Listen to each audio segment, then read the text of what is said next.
episode of Unqualified Experts. Sorry, I'm yelling. I'm pulling away from the mic so I'm not yelling directly into Shannon's ears. I invite Shannon on and then I just yell at her.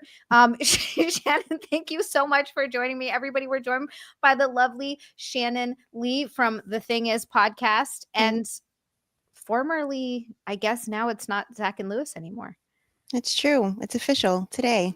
What? That's so crazy. And you told me this like right before we started. And then I was like, why am I asking this now? I have the worst habit of talking to people off screen and being like, oh, so and then hello, we're doing a show here.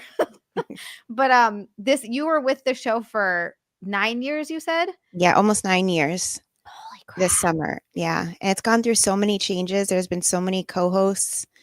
It's it's a lot. And then next week we're taking a week off. Zach is, but I'm like doing best of episodes. So, like, as I've been scrolling through years of stuff and I'm like forgetting all the crazy stuff that has happened over the years. So it's it's a lot. It's a sad thing. That's so crazy. Wait, so I didn't even realize that it wasn't always Zach and Lewis. So or Lewis and Zach. Lewis will get mad at me if I keep saying Zach and Lewis. Before it was Lewis and Zach and Real Ass Podcast. Who else was on the show as a co-host? So Zach has always been a part of the show, but there were at one time, like, there were 3 mics, 4 mics. Chris Scopo, do you know who he is? I've heard the name. I'm pretty sure I've seen him. Yeah. So he was on for a long time. And then this name you probably won't know because he doesn't live in New York anymore, but Chris Tinkle, another comedian. So they were both like long running kind of co-hosts on the show. And then they kind of fell off after a while. And then it stayed with Lewis and Zach.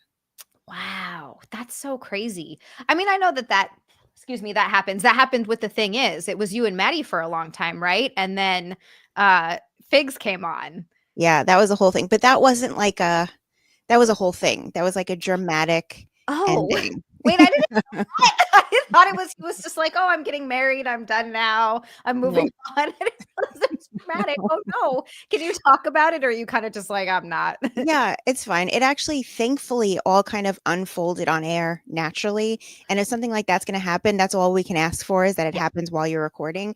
So I was already kind of annoyed for a while about him like really contributing nothing to the show. We did it. This was during Zoom, like Zoom times. And so like he would get very drunk and then like not pay attention to like anything that we're talking about or anything I was saying.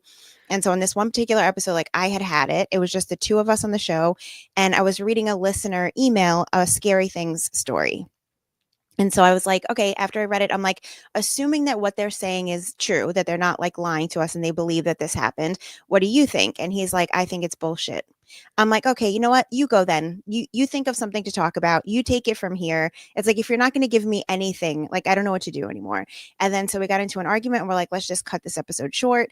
And then next we had on, I was like, I don't even know what to do at this point. So then we had Ralph and Lewis come on the show to mediate between us. And that's when Lewis was like, you guys have to start coming back into the studio. And Maddie didn't want to because he was scared of New York City. He thought he was going to be like killed by a homeless person. And knock on wood, because me now saying this, I'm going to get killed by a homeless person. I like how you knocked on your head too, by the way. You're like, knock on wood. So Lewis was like, if you don't start coming into the studio, to him, I was going into the studio. He's like, then maybe Shannon does need to just get a new co-host. And he called Figs on the air right while we were doing this. And he's like, if Maddie can't do it, will you do it? And he's like, yeah, I love Shannon. I'll do it. And then we gave Maddie a few days to decide. He decided he didn't want to come into the city. And then TTI with Figs was born. Wow. Okay. I liked Maddie. I really did. I did that episode during pandemic time, during the Zoom time, and it was such a fun podcast. I think it's such a cool idea that you talk about like experiences that you've had with ghosts. And then there were 2 others though.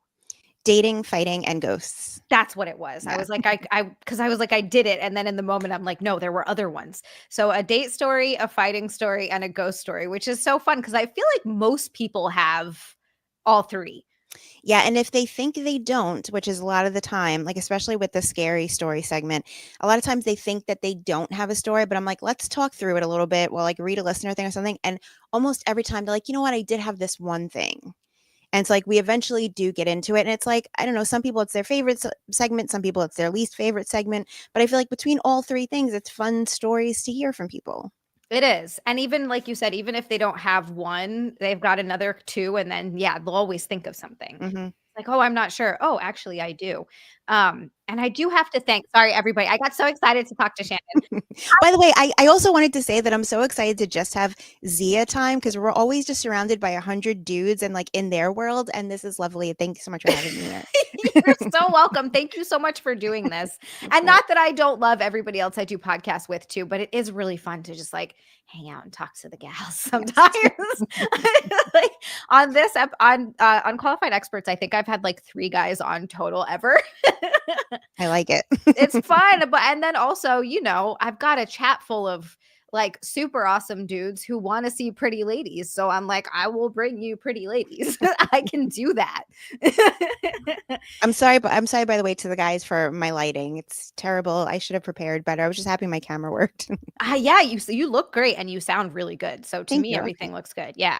But I did want to say welcome everybody. Oh my God, you lovely, wonderful human heathens that came to watch the show. Like I can't talk about how much I love my chat. Seriously, they're just the most wonderful group of people on the freaking internet ever. And I also gotta just backhand with 604, although that is an Australian golden shower boy, said, hi, Zia. Hi, Shannon. Love and hugs. We get love and hugs. I'll take it. I know, right? It's so much better than a lot of other things we could get. That's not the type of things I'm used to seeing in a chat. Right? I'm so happy I never see the racist live chat. Really like a lot of the people, like the people that like will follow me and reach out or like subscribe to whatever are always so nice, but I don't want to know what that chat says because I'm sure they're, and then Lewis is like, it's just naked pictures of you, and I'm like, It's a lot of that. yeah, it's a lot. I'm just like, I'm good. Um, and then Franklin, I cannot believe what you did, Franklin. Franklin 9396. Your numbers were completely correct, by the way. Completely correct. Everything was completely even. 9396. Franklin said, hello. Hello, Franklin. Franklin, thank you so freaking much. And oh my God, that's insane what you did. Did you accidentally hit 9 instead of something else? That was incredible. And RJP with a golden shower boy after that. You guys are, see, by the way, we're at 110. We're 90 away from bikini. Tonight's a good luck number 2. It's 222. If we hit the bikini streak, it's 222 bikini streams in a row. Wow. That we will have hit. I was, Franklin, you're amazing. It was absolutely incredible that we're actually even going that far. So thank you guys so freaking much. We're literally over halfway there. We're literally over halfway there. Okay. I wanted to say hello to everyone. I love all of you. I see all your beautiful names in chat. I'm doing this. I just got my hair freshly done today, and I don't know what it is about getting my hair done, but I was like skipping. I love my hair girl. She's so great. She does such a good job. And I was like skipping out of the hair salon. You just feel all like, I don't know, fresh. I know the feeling. As I was getting ready for this, I was just, all I could see is my roots. It's all I look at. And I'm like, I do need to make an appointment. I can't see it, but that is the hard part about being a girl is like, there's all this stupid maintenance stuff you have to keep up with. And when like you got to go every like 3 or 4 weeks sometimes to like Oh, make sure it's not but you're more like platinum. true. So I'm I going feel a like little you have blonde. to stay on top of it, but I have like the highlights, so I have a little bit more leeway. But yeah, every time I get like my nails, toes done, my hair done, I'm like, oh, well, that's done. It's like, it's not, it's never done. Never done. I do the same. It's so funny because I feel the exact same way. I'm always like, oh, cool. I did it. Yeah, well, you're going to be doing it again in 2 weeks. So enjoy. You guys should appreciate this. We put a lot of work in Yes. to look for them. Damn it. It's true. What was it? What was I going to say? Oh, shit. I like had this point to make in my head and it's completely gone. Oh, dang it. It's gone. As soon as you think of the next thing, it's going to jump right back in. It's going to jump right back in. My brain was freaking derping so hardcore today. I think I got like too excited. I don't know why. I like didn't sleep last night. I got up really early for no reason and then like worked out really, really hard, but I have all this energy. I'll take it. God bless you. Thank you. Another helicopter gunship. Oh my. Hi and thank you and welcome. Sorry, another golden shower boy from Helicopter Gunship. And he said, "You're a 10 in every way, Zia." Oh my God. Good to see you. And you look bloody amazing as always. Excuse me.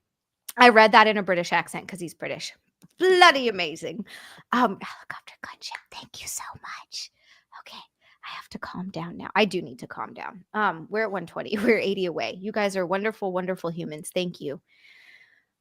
Okay. So this show's called Unqualified Experts, and I'm a terrible host because I will just bullshit for like an hour and a half and then we get to questions. So in the interest of being a good host, I am going to read some of these questions, but somebody just tipped again. Okay, hold on. I'm so sorry. No, it's great. You do your thing. Thank you. I'm sipping on vodka here as we go. Oh, that's fantastic. Just straight vodka?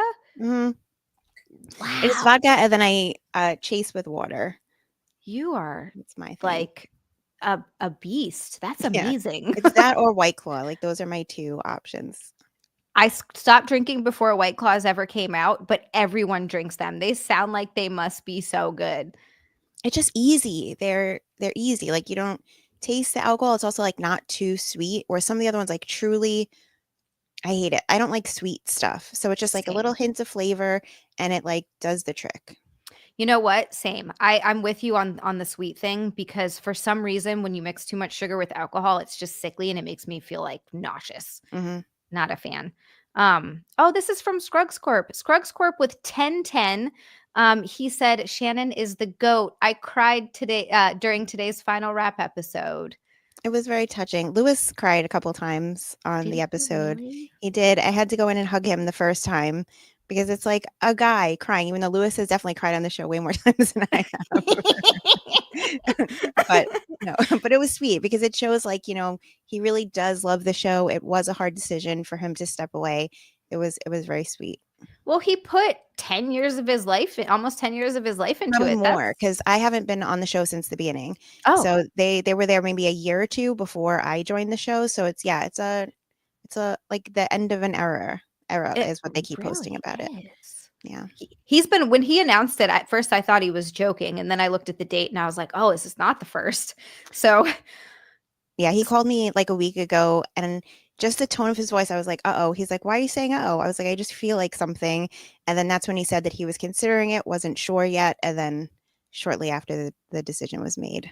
that's so I totally get it because life gets in. So I've stepped away from podcasts and stuff that I did for years. It's really hard to juggle everything. So it's completely understandable. And I don't even have kids. He has a kid. Like that's a whole other thing. That's true. But he like built he built that company did he build that company from the show? I mean, not, I don't know. It's hard to really say. There were like some like core shows. Of course, Legion of Skanks is pretty much at the heart of it. Right. So I would say like Legion of Skanks is kind of their high society radio has been there since the very beginning. I'm trying to think. I think that, and then Real Ass Podcast, like those are the original core shows. Wow. I don't think I ever know High Society. Why do I not know High Society? It's Chris from Brooklyn, Chris Vega. Yes. Chris Stanley. Yeah. Mm-hmm. Okay. Yeah. I know who that is now. Wow. And now it's done. And it's just going to be Zach taking over now. And then Shannon, you should get the second chair. You should get No. I'm good with just with my show.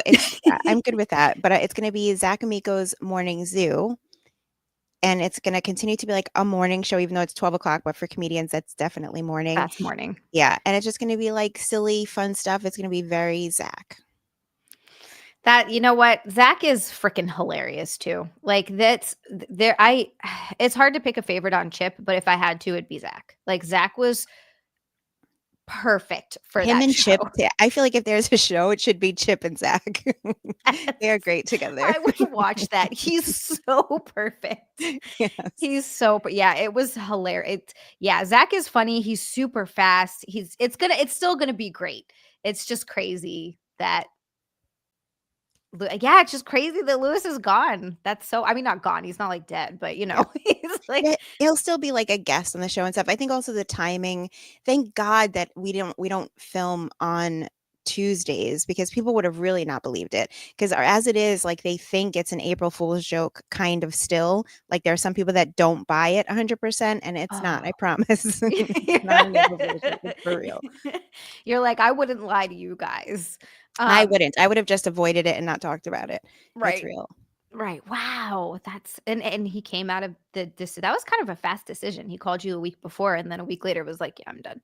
Yeah, but maybe he was thinking about it before he mentioned it to me. Yeah, that's true. That's true. It's kind of like, when a relationship ends, one person's always blindsided, but the other one's like, I've been thinking about it for 5 years. And you're like, what? Excuse me? When did that Exactly.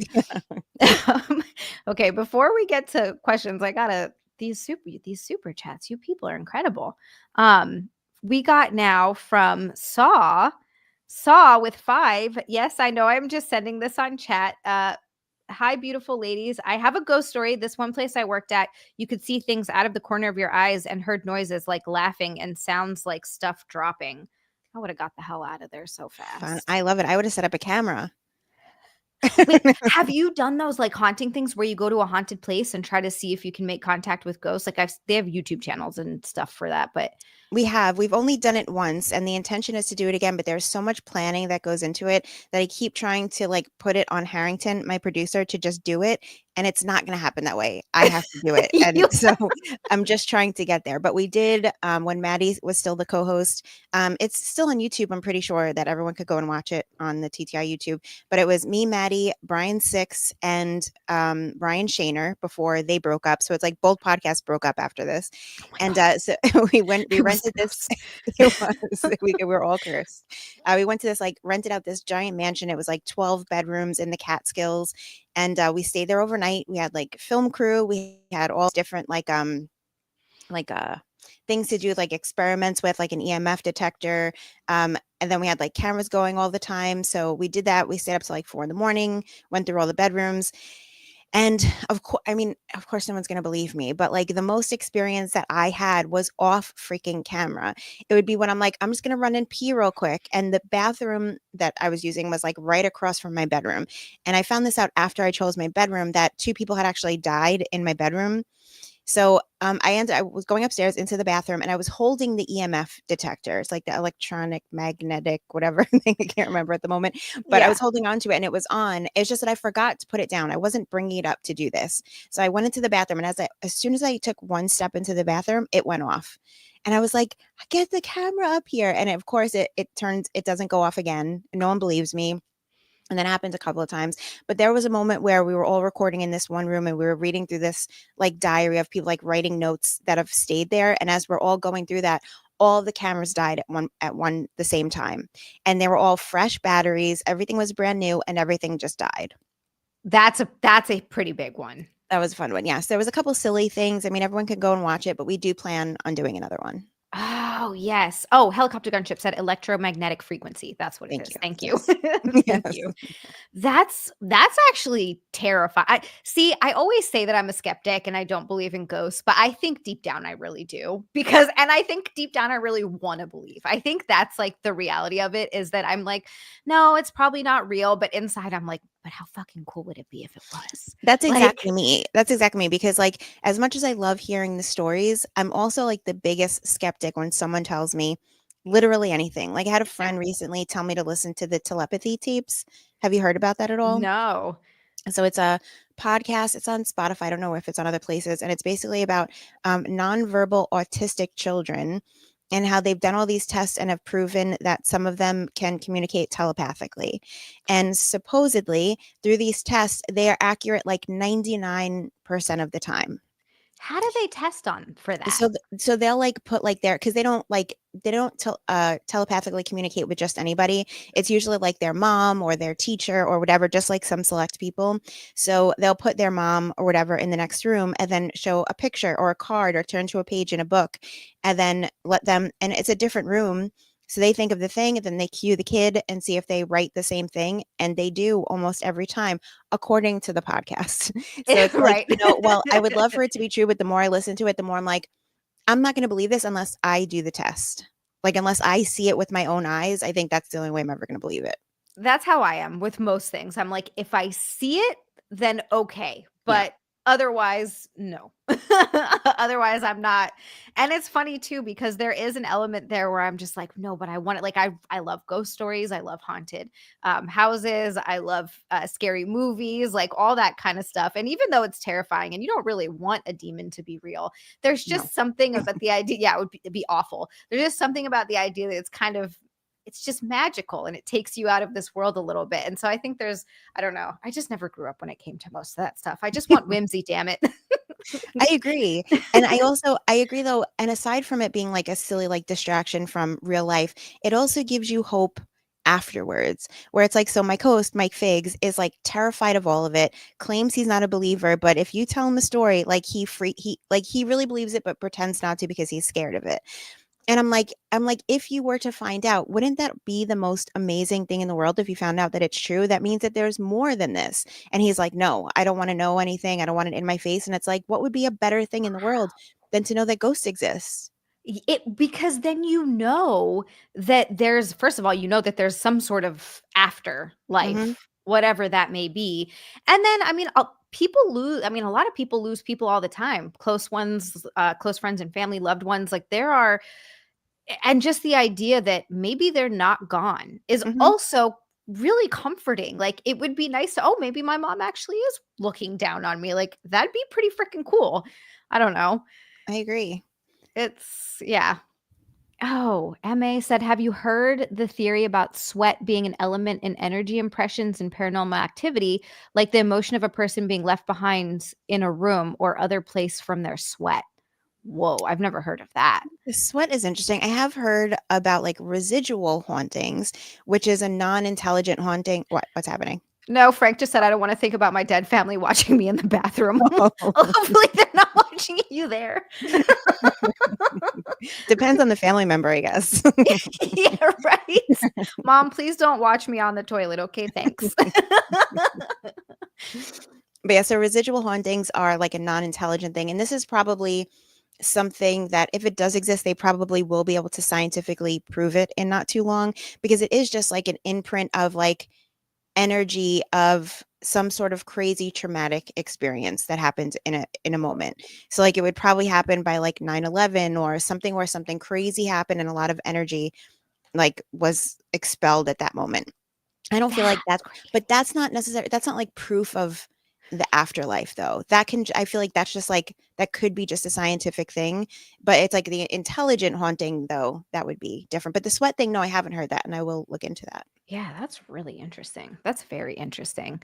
And Ashley, hi. Ashley said she's a EMT and she works out of firehouses. Obviously, she said some of our firehouses 100% have ghosts. Ooh. I found out recently that somebody I went to junior high school with works at the firehouse that is the Ghostbusters firehouse. And I was like, "Wait, that's like a for real, it's still there?" And I was like, "We have to figure out something. Like we have to film something there. We have to go there and do something." But I thought that was so cool. Dude, that's amazing. I didn't realize that was a functioning firehouse. I thought Neither. they just set it up as a firehouse and filmed there. Me too. Yeah, it currently Wow. exists.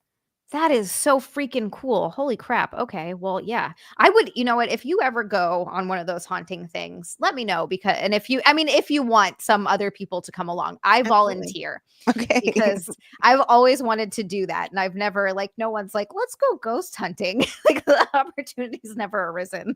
Yeah, absolutely. Maybe if you get in a bikini, the ghost will come out. Yes, I will wear a bikini, we'll draw them out. I'll be like, "Ghost, hey, I don't know if you have been around since boob jobs came out, but hello." Oh, they'd be so excited. Right? Imagine dying in like the 1800s without ever knowing that girls could make their boobs bigger.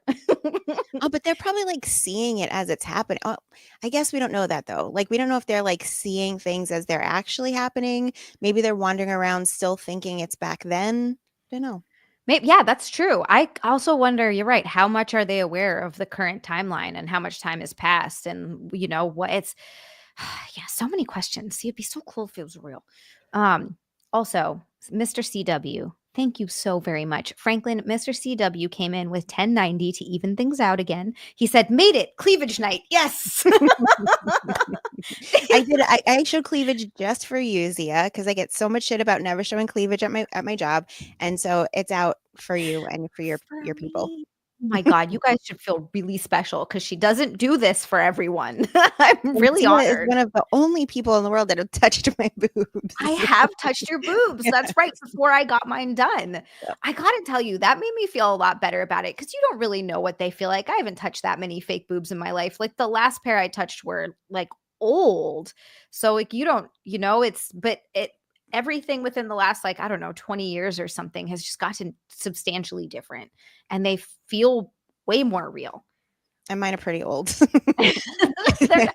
You said you wanted to get them redone, right? Yeah, I mean, there is a GoFundMe currently out there that Lewis started to get my boobs redone because they are 22 years old. Okay. Wow, I didn't realize that you got them done 22 years ago. Yeah, I got God, them. I'm they look 42. fantastic. I'm gonna be 43 in a couple months, but so I Gosh, got them done Shannon, when I was so good. 20. So it's yeah, that time has just flown by. But it's like there's no sign of like deflation or capsular contraction or calcifying or anything. Nothing's being a problem necessarily, even though like they could be like nicer, I guess, but like they're not causing me any problems. But I guess I shouldn't say that for the GoFundMe. I mean, my, Everyone go donate to the GoFundMe so you she can can. I get mean, new boobs. because my plan was, of course, like if you're gonna go under the knife, I'm gonna at least go up a little bit.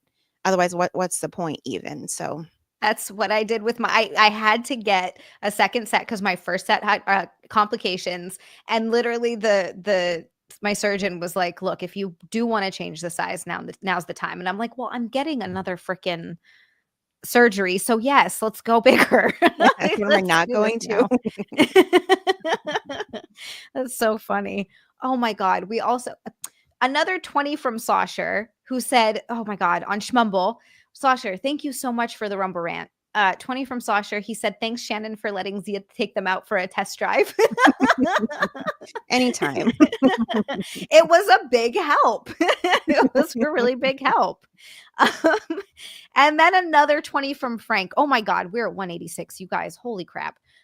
Zia, if there's an afterlife, are you surely going to wait. If there is an afterlife, you are surely going to be haunted by heathens. People are dying to be with you.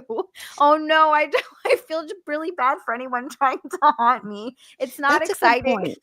That's a good point though. Because if anybody could just be a ghost, what about all the disgusting monstrous people?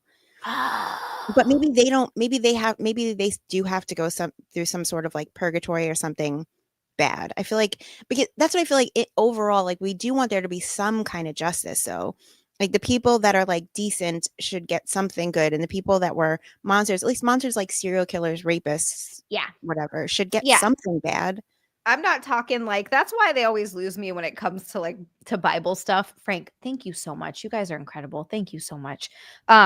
Slasher, all of you. That's why they kind of lose me with the Bible stuff is it's like you can go to hell for all kinds of really weird stuff that I'm like, that's what? No, that doesn't make you a bad person. Like, that's crazy. Making mistakes in life or doing bad things doesn't make you a bad person because that's everyone in life. Like, everyone messes up or does something they're not proud of and hopefully learns. But as long as you're a generally good and decent person and try to do good, I think that at the end of the day, you're a good person. You deserve good things. You're right. When it's not just someone that's like, oh, well, I stole from this store Mhm. or I ate shellfish. Like, that's silly.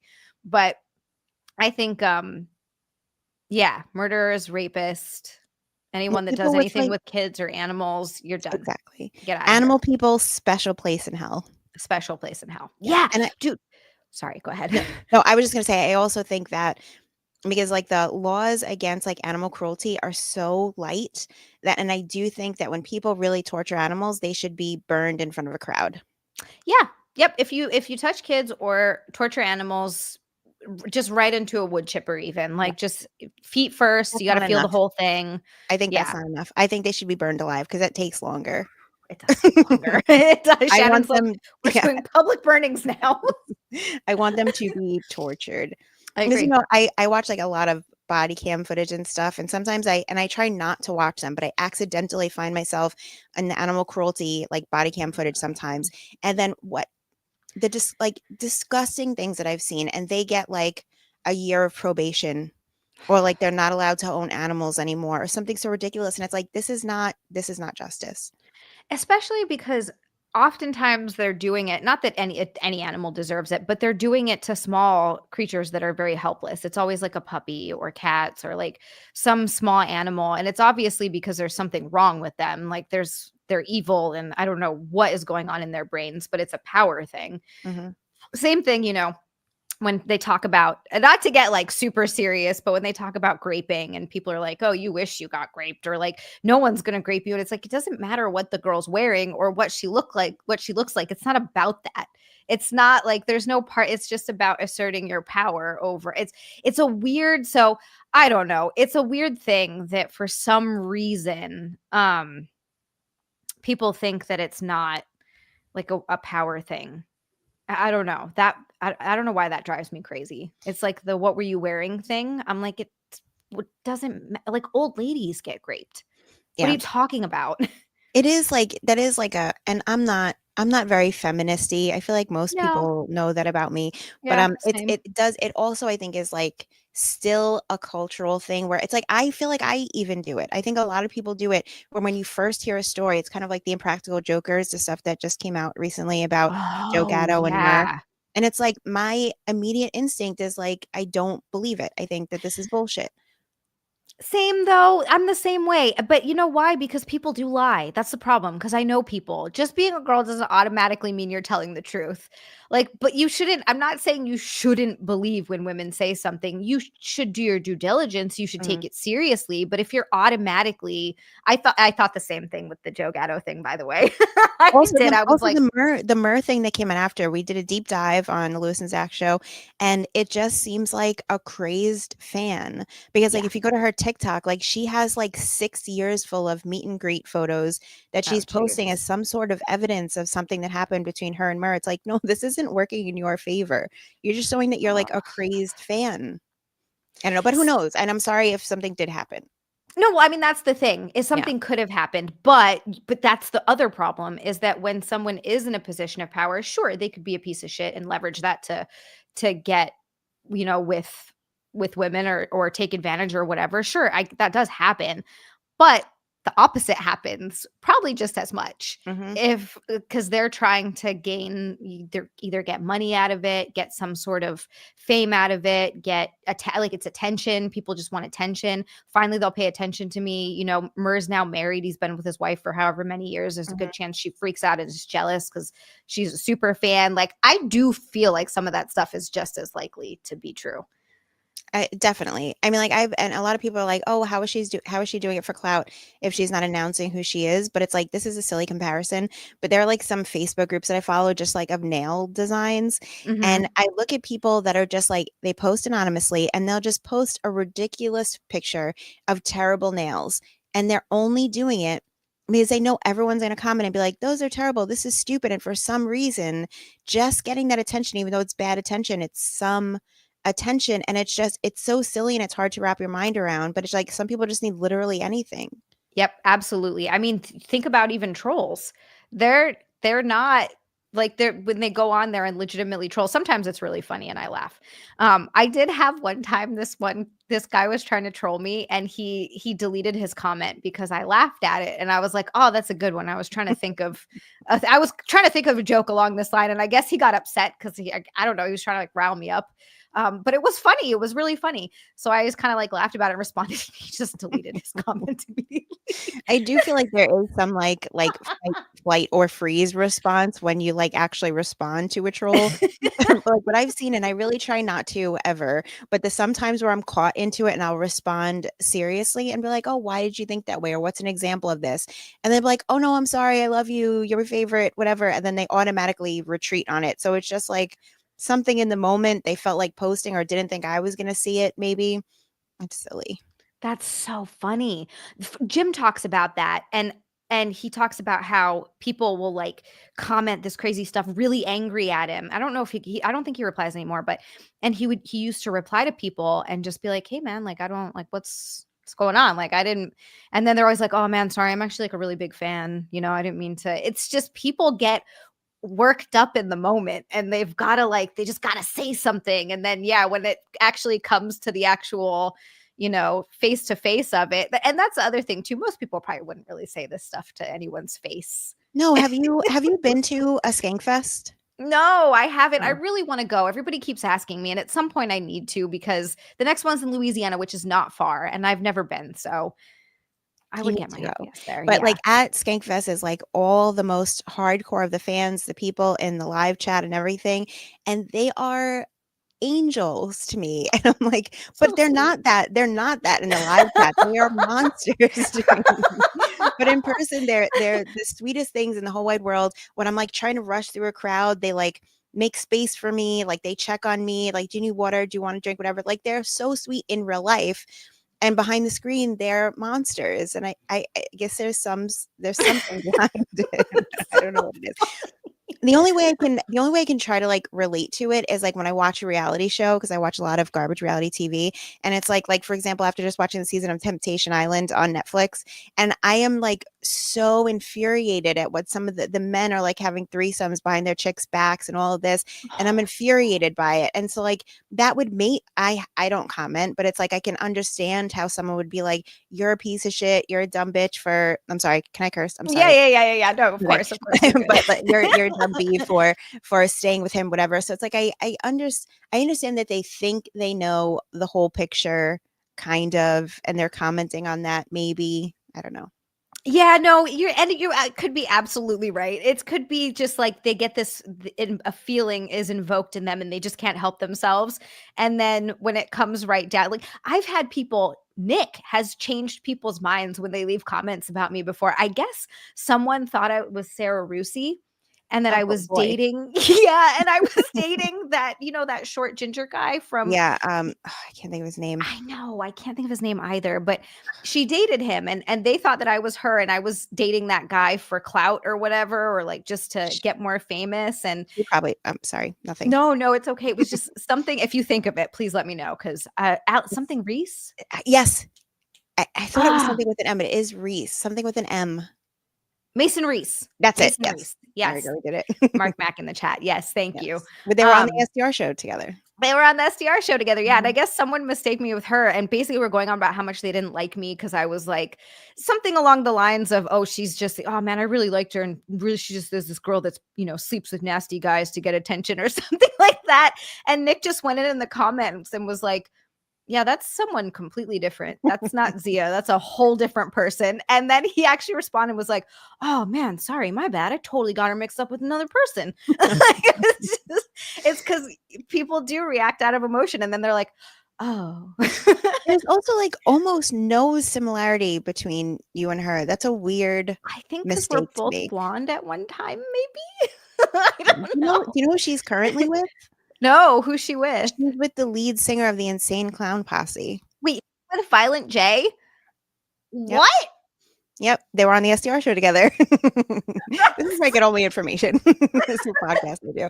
But yeah, at least as of maybe 6 months ago, they were together. I'm pretty sure they're still together. Yeah, I mean, she doesn't I don't She doesn't mess around, huh? yeah, but it's also like then do you I was gonna say she doesn't have a type, but maybe the type is, like, in the public eye. There's nothing in common that those 2 people have except some sort of notoriety. Yeah, I think that's exactly what it is. That But is so funny. who knows? Maybe she just sees through to their heart and past their appearance. Maybe, look, it's possible. There's this one meme that always cracks me up every once in a while. I'll stumble across it again, where is this picture of, not the most attractive guy. He's a bigger gentleman and older, and it was like this guy won the lottery and found the love of his life all in the same week. Wow, No, luck. weird. Like really just, big boob, blonde bimbo looking girl. And you're like, I wonder how that happened. I do. We hit bikini, by the way. We Fun. hit bikini. Yes, I have to get into a bikini. Ashley, you did it. Ashley, you did not get sniped. Ashley went Shaw Pink Heart. You didn't get sniped. You did it. Ashley loves to get me either naked or into a bikini. She didn't get sniped. Ashley, thank you so much, you sweet gem. And then RGP with another 15 after that. And then Franklin with 24. You guys. And then Franklin says, Zia, you have permission to greet me. Frank, I don't know if you know what great means, but thank you. Noted. Thank you so much, you guys. That is 222. Shannon, I'm going to keep my headphone in so I can still hear you, but I'm going to turn my camera off so that YouTube will hear my nakedness, but they can't see it.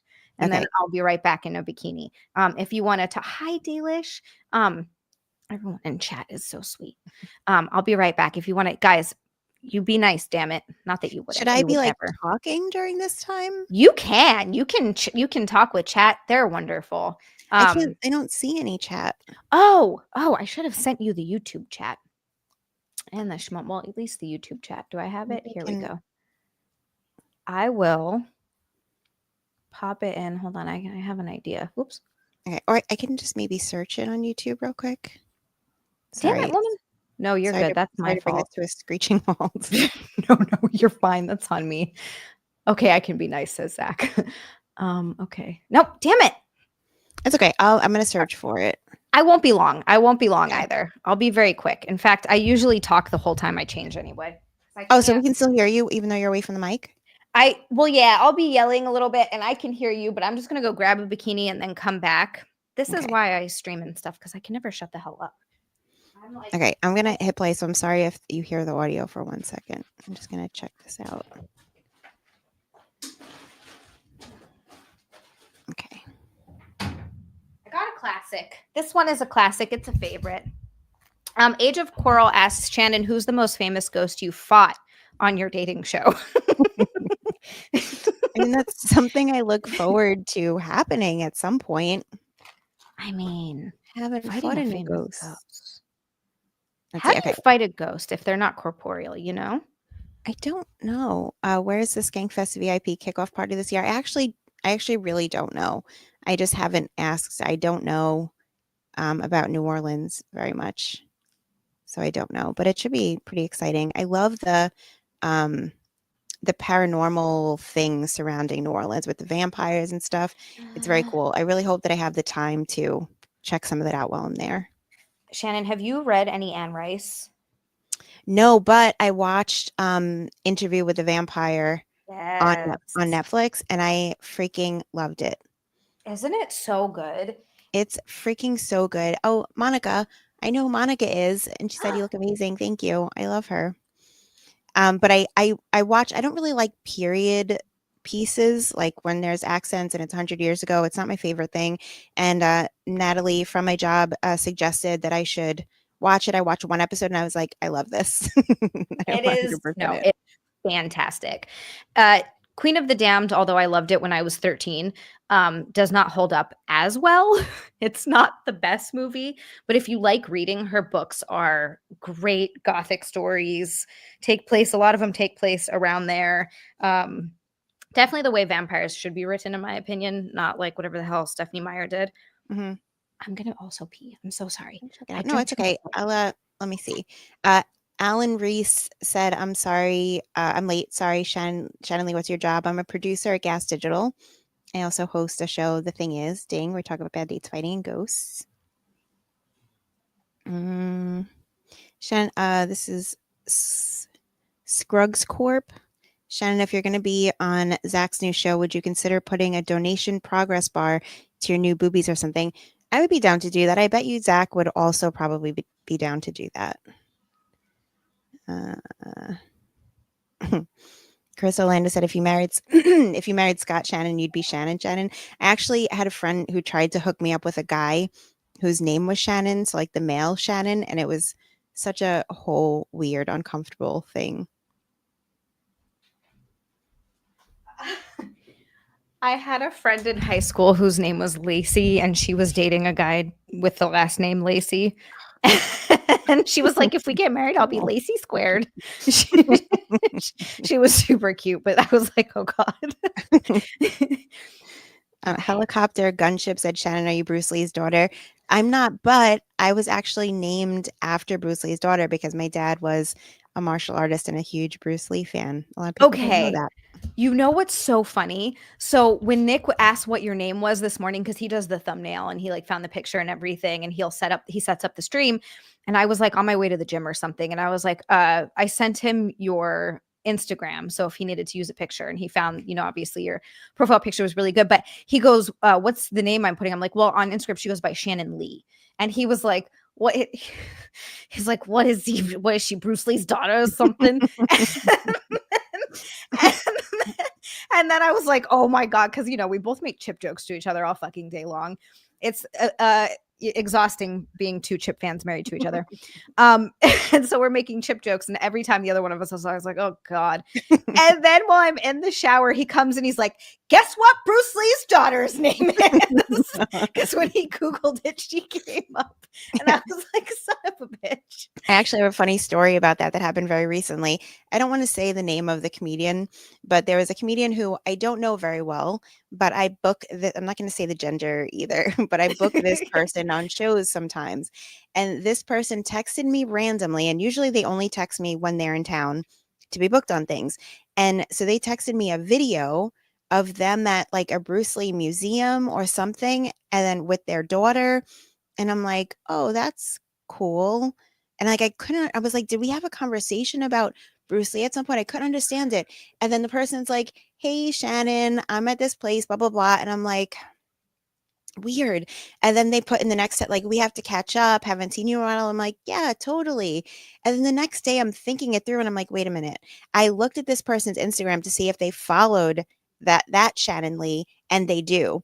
So she was intending on texting Bruce Lee's daughter, Shannon Lee, and actually texted me. Wow. So confused. I couldn't figure out what was happening. Like, I don't understand. They have two Shannon Lees in their phone and they don't have Bruce Lee's daughter on one of them. It's like the real one and then this one. The real one. Shannon, you're just as real as Bruce Lee's daughter, okay? She had it first. She's a little older than me. She had it first. So that's crazy. Your dad actually named you after her because he was such a big fan. Wow. Yeah, my dad was That's like a cool. martial artist, and he used to, like, one of my earliest memories of him, like, he used to do underground, like, pit fights. And so he used to do like underground fights, whatever. And I just remember one time, and I guess this was his last time that he got beat up this time. But I remember like we lived on like a second floor apartment in Brooklyn, and he like crawled up the stairs. And then I remember seeing him walk in the door. My mom sent me to my room. And like he had just been like all beaten and bruised. And that was the last one that he attended. But he used to do it all the time. He was like a black belt, and I can't remember the style. But yeah, he was such a big fan. That is so what that's scary. I mean, I understand why your mom's like, no, go to bed. Yeah. That's scary. Yeah, I of course have not that my dad was a martial artist, but he was a crazy man. And he got into some fight. He told me the story. I was like 6. It was not long after my mom died. I was not that old. And he's telling this story to his children. If my dad ever complains about it, I'm like, Father, we need to have a talk. He's telling this story about how he got into a fight with some guy because I guess this guy's girlfriend was coming on to my dad. My dad was a bodybuilder, and he was very muscular, and he looked very young, and he was a young father. And so he was out at parties, and he was out at some party. And I guess the girlfriend was hitting on my dad, and my dad was like flirting with her. And so this guy comes up and is like, that's my girlfriend. And they get into a fight, and my dad beats the shit out of him because he grew up in Hawaii as this little white kid. So he learned how to fight. Like he had, you kind of have to, like you got no choice. So he was really good. He wasn't just muscular. He was good at fighting. And he beat the shit out of this guy. So this guy's all pissed off, follows him to another party, comes up behind him and hits him in the side of the head with a torque wrench. And my dad still has a dent that you can fit your entire finger into in his skull. And he's telling me this as a 6-year-old kid. He's like telling this whole story. I forget. We got a call in the middle of the night. Some lady was watching us, Patty, and that he was like in the hospital, and he's talking about how there's like blood spurting from his head. And the doctor was like, if it had just hit a little over, like a half an inch over or something, you could have died. And he's like telling me this, and I'm like, dude, I just lost one parent. What are you doing? What are you doing? Is there like a moral to the story that he was telling it to you? Nope. He just like There was no moral Oh my God. there was nothing to that. And then, I mean, I've seen him get into so many fights too. Like that's one I wasn't there for. There was another one where it was outside of a bar that he was playing at, Charlie's Bar and Grill, and I was like 16, and I kind of always got to be in and around just because I was his daughter, even though I wasn't really supposed to be there. But I was sitting outside and I was like also drinking, and I was pretty wasted. But he gets into a fight with some guy, and he like takes his shirt off and starts doing push-ups outside of Charlie's Bar and Grill to like fight this guy. And me and my friend Shelly were sitting there, and we're like, all right, let's go. The most ridiculous father in the world. At least your dad had an actual discipline and he quit when that's nice. Yeah, pretty like hair trigger though with temper, but I've only seen him I've seen him like pop off to people, but I've never actually seen him be in a physical confrontation. Okay, that's good. Is But yeah, is Nick like a physically reactive person? no, he's a very calm, especially in situations like that. However, he's the type of person that I would get worried about getting into a physical altercation because he might actually Minecraft someone if like his back was like I just like if that thing flicking switched in his brain. He's not like he's very much like there's no reason for everyone to end up dead here. Mhm. But if something happened and there was like a knife or I would, yeah. I'm just curious if like based on your experiences with your dad, if it like led you in the direction towards how your dad was or away, and so it seems like away. Opposite. Me, it like put me towards because like all of my ex-boyfriends have like Mm, most of them have been bouncers, correction officers, cops. It's always like somebody interesting. who's like pretty physically forceful. Interesting. Okay. Yeah, you're right. It does usually go one way or the other. And I went the complete opposite. Pretty much everybody I've ever dated or been with has been on the skinnier side. Um, like mostly I dated like a couple guys who are a little athletic, but definitely not muscular. I Interesting. don't know that I've ever dated a skinny guy. We just went complete opposite. So if you were single, like we could hang out and we would never go after the same guy. Yeah, actually, Yeah. you're right. That would if we were, it would be perfect. It'd be Yeah. like our eyes are on a complete we could wing woman each other. Yes. I That's the mean, you could still wing woman me. that's true. I could wing woman you. I am on my 7th year of celibacy. 7 year okay. Shannon, I can't believe I've been doing gas sigil for that long. I remember when it was 5. Yes, me Wow. too. Okay. How do you go on dates? Are you on like the dating apps in the city or are you just kind of like I'm fucking done with these people? I'm not right now, but it's because like as it is, like I don't like first dates. I hate the whole dating Yeah. process. I prefer it be like a friend or someone like through like something like more comfortable. But like I've gained so much weight recently, like over the past like 6 months, and I didn't realize how long it had been since I had met with my trainer. And like I stopped responding to him because when I started gaining weight, he's like the type that as soon as he would see me, he would be like, "Oh, you gained 2 pounds or something," like he could know. And so when we had like been off from each other for a little bit, and I was like, I can't be in front of him because he's gonna really see it. So I just like ghosted him, and he would kept texting me. He's like, just let me know you're okay. I'm worried about you. Ignored him, ignored him, ignored him. And then a couple nights ago, I tried to do stuff on my own. I did Ozempic for 2 months. Nothing made any difference. And Wait, so Ozempic didn't work? nothing. My body is just resistant to any change right now.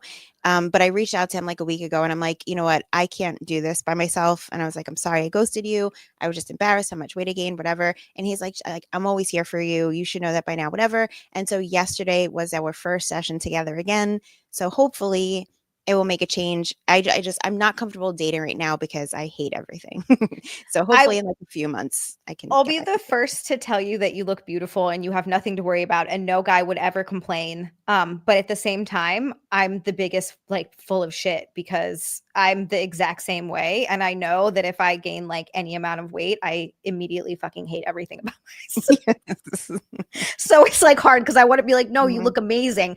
From outside, you do look Thank you. amazing, but I know exactly how you feel. So I can't really say anything. It's like, Yeah. So I'm just hoping like I can get back into it now, fall back into this, and then in a few months, maybe get on the freaking apps again. But when I was on the apps, it's just like it's not really for me because like I'm while I do have a certain type and like a height is like a really big thing for me, and I prefer like a big guy to a smaller guy, and I understand that's my own insecurities because if someone's not gigantically bigger than me, I feel like I'm bigger than them.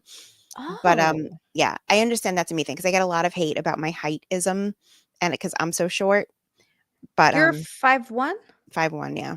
You make me feel tall. I love it. No one ever makes me feel I'm 1 inch taller than you. I'm not tall. I'm 5'2", but no one ever makes me feel short because no one's ever really shorter than me. So when Mhm. someone is, I'm like, I feel so tall.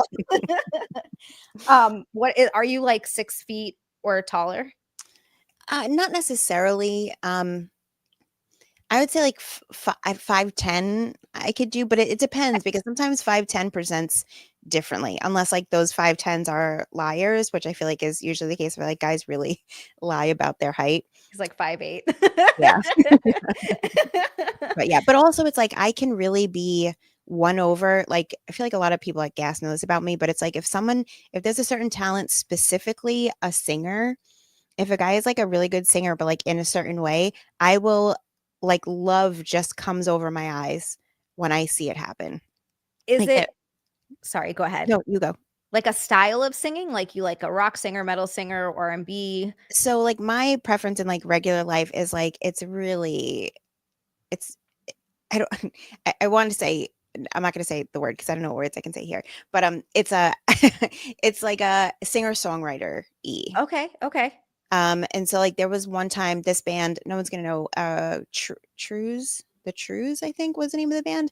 And so like they came, no one's gonna know it. They came onto the SDR show, and I'm like, I have no idea who these people are. I am completely disinterested in this episode. I'm just taking my notes, whatever. And then they reset to do a song. As soon as the song starts, so Ralph wasn't in the studio when it was happening. He was standing by me out in the production room. And as soon as they started singing, I was like, he saw the change wash over me. And all of a sudden I was like, I love him. I love this guy. Look, I get it. It's not exactly the same, but like, because I'm not like, oh my God, I'm so in love with Chino Marino, the singer for the Deftones or for Deftones. I'm not like so in love. I don't like see him and think, oh my God, he's so hot. But his voice is sex. It just is. Like, there's no other way. Like him and Trent Reznor, there are a few people who's like, it's just pure sex. Like I've had their songs on sex playlists just because it's so like there's something about it that just turns you on and you're like, I don't know what it is. But That's Deftones how I does feel that to about me. and this is not also not me attracted to the singer, but this is how I feel like I can identify with what you're saying based on the music is like The Weeknd. I feel Okay. like The Weeknd's most of his songs are like they can be on like a sex playlist. Yeah, like there's some stuff just oozes sexy, I Mhm. guess. But this is not that. Like, this isn't, like, necessarily that they're singing in a sexy way. It's just that, like, that talent of it, like, it connects me to it, and then all of a sudden we had Steven Dorff, I don't know if you know who he is. He's Yeah, like he's the actor, yeah. right? Yeah, Yes. he's, like, this big, like, his whole body. He's a tiny little bitty man, and so, again, I'm like, "Oh, it's cool that this famous person is coming on the SDR show," whatever, and he was promoting this, like, mockumentary that he had done about, this country singer, none of it exists, and he had to learn to, like, do music for this, and so he performed the song in the studio. When he did the song, I was like, "Holy shit, like, he's so good at this," and I immediately fell in love with him. There's something to be said too for just charisma also, like, Mhm. it's being funny and being very charismatic takes some guys so far, like, so far. It's it because you think about people like, I'm trying to think of someone who's like Danny DeVito, for example. I feel like he could pull chicks because Oh, he's yeah. hilarious, and Mhm. he's Danny DeVito. I was on a red carpet once interviewing, was it like one of the seasons? It was a season premiere for It's Always Sunny in Philadelphia. And I didn't get to interview everyone, and I didn't get to interview him. The outlet next to me interviewed him, but he spent the entire time looking at me and like playing to me and kind of like laughing and joking. And I was like, he could maybe ask me out. Like if I was single, he could maybe ask me out and I'd Mhm. say yes. And not just because he's rich and famous, but because it's just like he has a way about him. Like I Yeah. feel like Danny DeVito gets chicks. Yeah, I totally get that, and so that's why I'm saying that, like, dating apps for me in particular, it doesn't really work. 'Cause it's like there are some exes of mine that I would never have swiped right for. Yeah. It's like I need like to like experience somebody in person and like in public. Yeah, 1,000%. Mhm. I actually, where I met Nick was a dating app. I met him on Tinder, but this was 11 years ago. And before meeting him, I did go on like 25 first dates. Every single one, you're like, oh, It's like you feel no. like you're being I just like feel like I'm being held hostage sometimes. It's like when you're stuck in a thing, you can't get out of it, and then you're forced to like be polite and like go through the motions. It's just like I hate nothing more. Yeah, it's weird. And right there, you can't just say in the middle of the date, "Hey, this makes me feel weird. I'm not feeling it. I just need to go." No. Like you gotta just grit your teeth and get through it, which can be really, really awkward. Dating, yeah, I haven't dated in a really long time. Holy shit. It's an interesting, I don't know what it's like out there. Except from just like people talking about experiencing. I'm trying to like think. Yeah, Canine Taze said online dating is so difficult. You can't really get a feel for people without seeing them face to face. Yeah, Exactly. it's really hard to, and sometimes you can get a feel if you're texting a little bit back and forth first or messaging back and forth first. But even then, sometimes they're like playful and nice, and then you meet in person and you're like, oh, why are you so weird It's now? also I like that the apps now do like little like videos sometimes because like Oh, it helps to see how like somebody just like is, like how they speak, how they kind of carry themselves. It's just like that's a big part of it. But the other part of it is also like how somebody conducts themselves in public. Like how do they interact with wait staff or just like how do they like interact yes. with the world is so important. And it's going to take like 3 dates to figure that out. Yep, absolutely. You're right. You do. It takes time. You have to put time into it. I could not imagine trying, like, if I for some reason had to date again, like, how would I explain this? How do I explain this? So, what do you do for work? Well, so you like bikinis, right? You like the beach. Do you think could you date, like, a fan?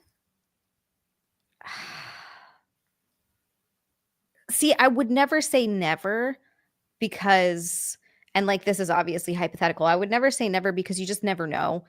And sometimes you just click with people that you never realize that you're going to click with. Like theoretically, probably not. You would think like maybe that just wouldn't be the best idea because you never know. Mhm. But then at the same time, it's like, what if you do? Like, what if you just click? I would date Ashley. Yes. Ashley and I would get married. We would move into a house together. We would do bikini streams together. We would eat. It would be great. That What a fun web series that would be. would be so fun. Do you Oh my watch, God. 90 Day Fiancé? I've started watching, oh my God. So Jim talked about it so much on Jim and Sam back in the day that he talked about um like how great the show. And so I started watching it with Nick and I watched like 6 episodes and Nick was like, I can't. He's like, this is too, it's making me too sad. I can't. I understand that. But there's a couple on this season, and it's, they're very attractive. This, and they are they've opened up their marriage. And Okay. so they're now dating a chick who lives in Mexico, and their Okay. plan is to get divorced so that one of them can marry her so that she can move into the country. And they're both citizens. Like they're both fine. They don't Yeah. need, Yep, they're both okay. citizens, yeah. So they just wanna bring in this chick from Mexico into their relationship. So when you said the thing about Ashley, I'm like, "Oh, what if you just bring her into your relationship? The 3 of you will live happily ever after." Nick would not complain. He's like, "Does she have strong hands? Does she give massages?" I don't think any guy in their right mind would complain about that. And Ashley is like, I know you don't know what she looks like, but I do, and she's really hot." Like, she would, I'm sure he would be like, "Yeah." And it's just 0 issues. built-in content. Built-in content. Yeah, there's actually, this girl that I've gotten to know a bit through, we reached out to her about doing this actually. Nick reached out to her and she's oh my God, she's so freaking sweet. Her name is Josie and she's on Pornhub and like she's really active in her husband's a cuck, like a cuck lifestyle. And but she sleeps with other people, but so does he. So it's like kind of a, but he's also bisexual. So he sleeps with Mm. other guys. And she's like, and people are like kind of making fun of her because one of her reels went viral and she was like, yeah, so I like to watch. And then like said something else, but basically like, what can I say? I like my guys a little gay. And I just like, I am so just not envious isn't the word. I just think it's so fucking cool that they're just so them. They're like, Mhm. this is us and we love it. And you can tell they're so fucking happy. Like they're living their best life. They're living, their dreams out. And is like the happiest person I think I've ever met. And I'm just like, I just think it's really freaking cool. Well, I mean, however you find love, good for you. Right? Like, who am I to judge? It might not necessarily be for me, but I'm like happy for anyone who finds that kind of happiness. I mean, I've watched my 600-pound life just because it makes me feel a little better about myself. And like when these people usually, once they've lost like 200 of like the 500 pounds they have to lose or something, it's because like in comparison to where they were, they now feel so good about themselves, where a regular person would be like still like, wow, this is a morbidly obese person, but they feel so good because they've already lost 200 pounds, and they like immediately start dating. And I'm like, what the hell? I've gained like 15 pounds and I'm like, no one look at me. No one look at me. I'm wearing hoodies for the rest of my life. No way. And these people are like still 400 pounds and they are killing it. It's all about confidence. It really is. Like that's something that I still have the hardest time with, even though, and I know this sounds crazy because I do OnlyFans and I do this and I'm out here, like I do put my body out here. And granted, I'm from Hawaii, and so I'm used to not. I would wear this all day around. I would go into a grocery store with just a little wrap tied around here, like no, like everyone does. I've never thought about it. Like it's a tropical island. Everyone's wearing them all the fucking time. Like I never like worried about it. So like that to me, I am comfortable in less clothes. However, however, I don't have this like level of confidence that I see some people have, that I'm just like, how do you get there? Like I rip my body apart. I have an online coach. I work out I work out heavy all the time. I eat as well as I can. When I got my boobs done this last time, I also gained 10 pounds and like lost my damn mind. And you know as much as anyone that when you're short, because people are like, Every oh, 10 pound. pounds. Every pound. I see every pound. And I still haven't even lost all of it. And I have a heart, even though I'll like look back at old photos and videos and be like, oh, I actually have made a lot of progress. But I still will look back at even older ones when I was leaner. And then I'm just pissed off and I have a bad day. The whole day. It's ruined. Yeah, so obviously I understand. I understand us being our own worst critics, but you are in the most unflattering position anybody can be, seated, sitting down in front of a camera, and you have not an ounce of body fat anywhere. Your abs are ripped. So it's crazy to me. But again, I also like understand, but also No, I do it's this. I'm an your idiot. I'm like, look at this. Look at this. This won't go that's away. skin. Skin isn't gonna go away. Fucking crazy. I know I'm insane. I know I'm crazy. Like I understand. That's why when I don't want to sit here and tell you, oh my God, no, you look so beautiful, even though I mean it is true, but I know exactly how you feel because I do it now. Like I can't. I have a fun thing to propose. Yes, So this is more for me than for you. But like what I'm if here. we did a thing where we like made a plan that if I were to lose 25 pounds, Okay. so I would be comfortable, we would do a trip together to Hawaii, but we would film stuff and it'd be like Zia shows Shannon Hawaii. Yes, I'm in.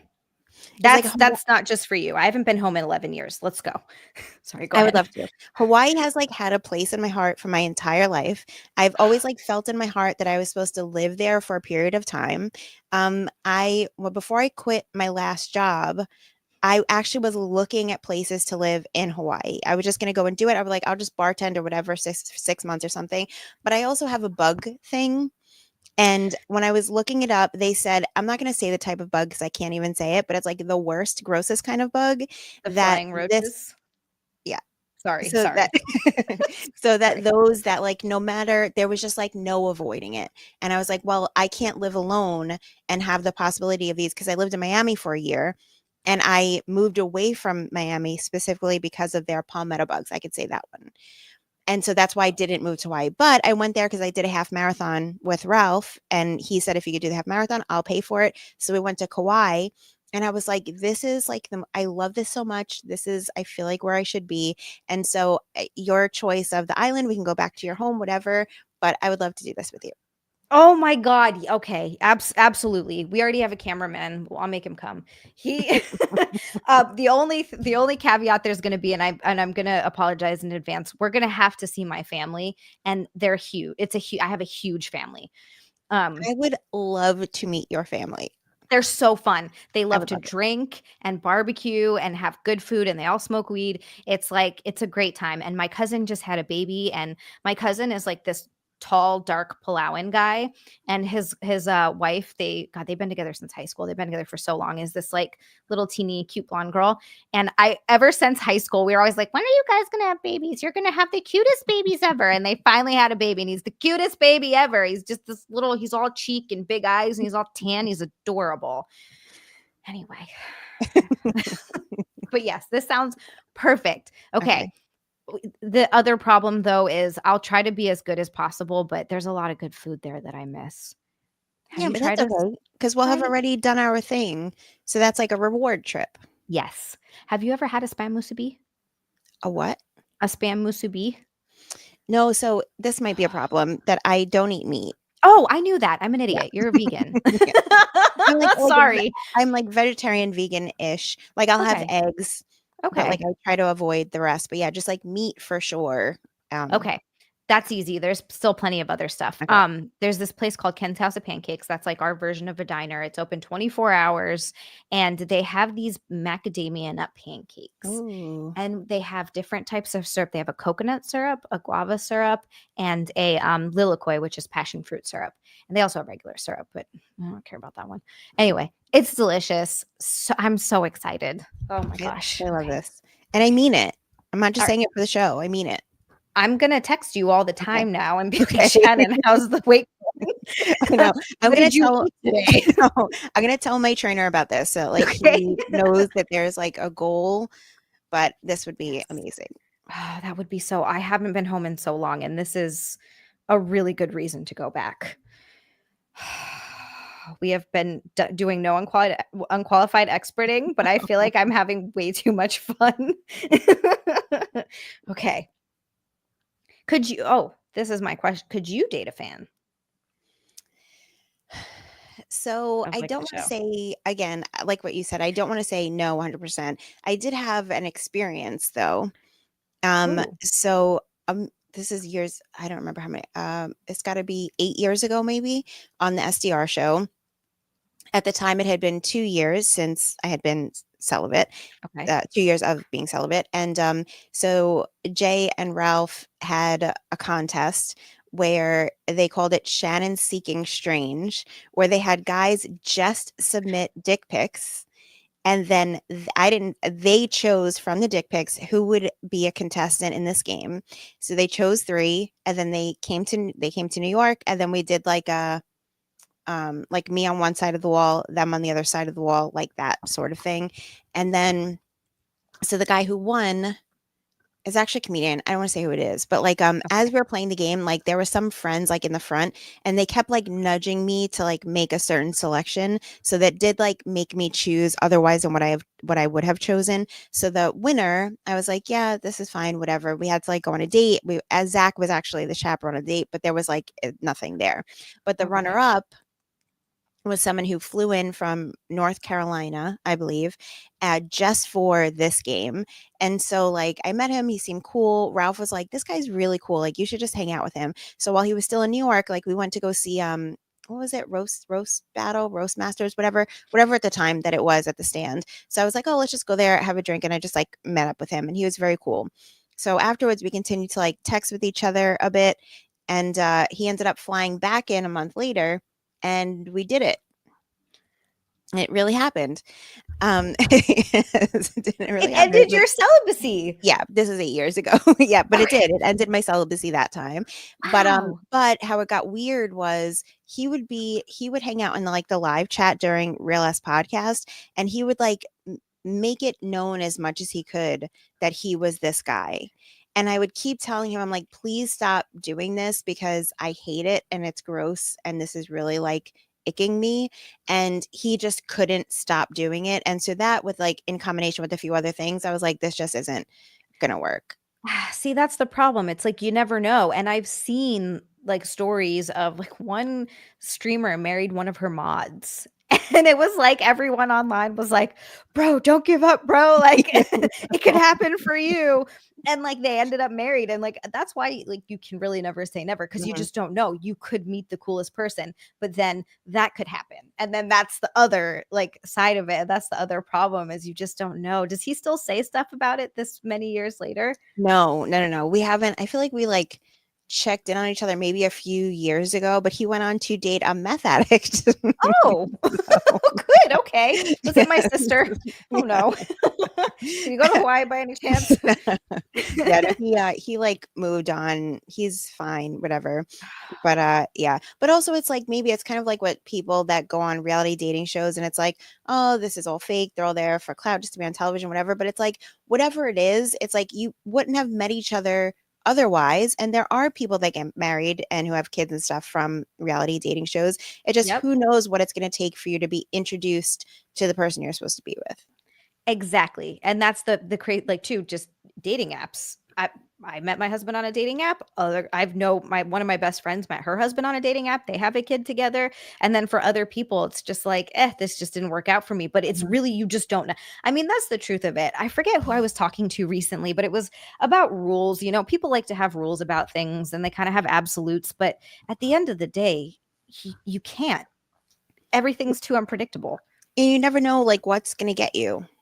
No clue. No clue. And that's, you know, something to consider when you say that's why with pretty much everything, I just never say never because you have no fucking idea. You I think totally what if anything. I find my husband in Hawaii when we go and I just stay there? Yes. You marry a local boy. I'm trying to think if any of my friends or someone is single. I'm trying to think of like good dudes I know there. I know some like some legit good dudes, but a lot but then the problem is they're good dudes, they're married. Mm. Um one guy married this girl that used to date my boss. She's awesome, but they're married now. He's a good dude. I don't know. We'll Let's go see, we have by time. We we have have months time. until I Yeah. hit this goal. I'll keep thinking about it. Okay. I worked at an MMA gym for like years. We can go back there. It's not open anymore. They turned it into a UFC gym now. It used to just be BJ Mm. Penn's gym, but I think it's something else. So we can go there and we can snoop around. I know your type. I love this. This is seeming better and better as we go. RJP said, I'm a good dude and single. RJP is a good dude. From everything I can tell, he's a great dude. I don't like that from everything I can tell. Well, because I've never met him in person, but like like you know, you can just tell. Like, I don't know. I feel like there's people that you talk to that you're like, yeah, I've never met you, but like I can tell you're a good person. Just with like all the interactions and everything. Yeah, You're I did welcome, RJP. like Monica in the chat, Monica Lopez. I love Right. her. I don't think we've ever actually met in person, but she used to when we used to do TTI in the Zooms, she was like one of the people that was always in there. And she's an angel, and I know she's a good person. Yeah, like you can just tell. Don't throw RJP under the bus. I did the opposite. No, it was me. It was my comment. It wasn't Zia's. And Frank, I'm a piece of shit. Keep her away from. I don't believe you for 1 second, Frank. I don't believe you for 1 second. Yeah, no, you can just good dudes assemble. TD is a good dude. Like you just know. I don't know. It's like easy to tell. Well, I guess it's not easy to tell, but No, it's like you can. I feel like you can you get a tell. vibe. Yeah. You get a vibe, yeah. And there's definitely been vibes where people like it's an interesting thing being out there online. There have definitely been vibes from people where I'm like, "Oh, I need to distance myself from this person." Yes. Like you can just tell right away you're like, "This is not I can't let this become a thing because it's going to get really bad." I have had, and this is a girl like Oh fan no. where she would call me on Instagram and she would call me on Instagram like at like 5 in the morning or something, like 5 times in a row. Whoa. And it happened like 2 or 3 times in a row when I'm like, this, I was like, I'm just letting you know in advance, like, I'm going to block you because this isn't appropriate behavior.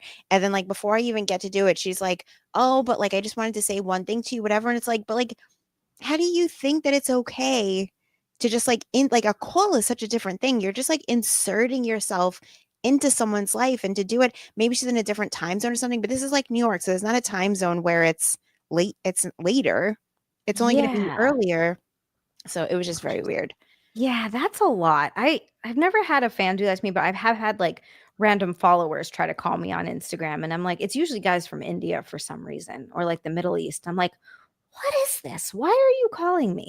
What's happening here? It's You ever very answered odd. just once just to see what's happening? Yeah. Yeah, like it's just I don't know. It's very strange.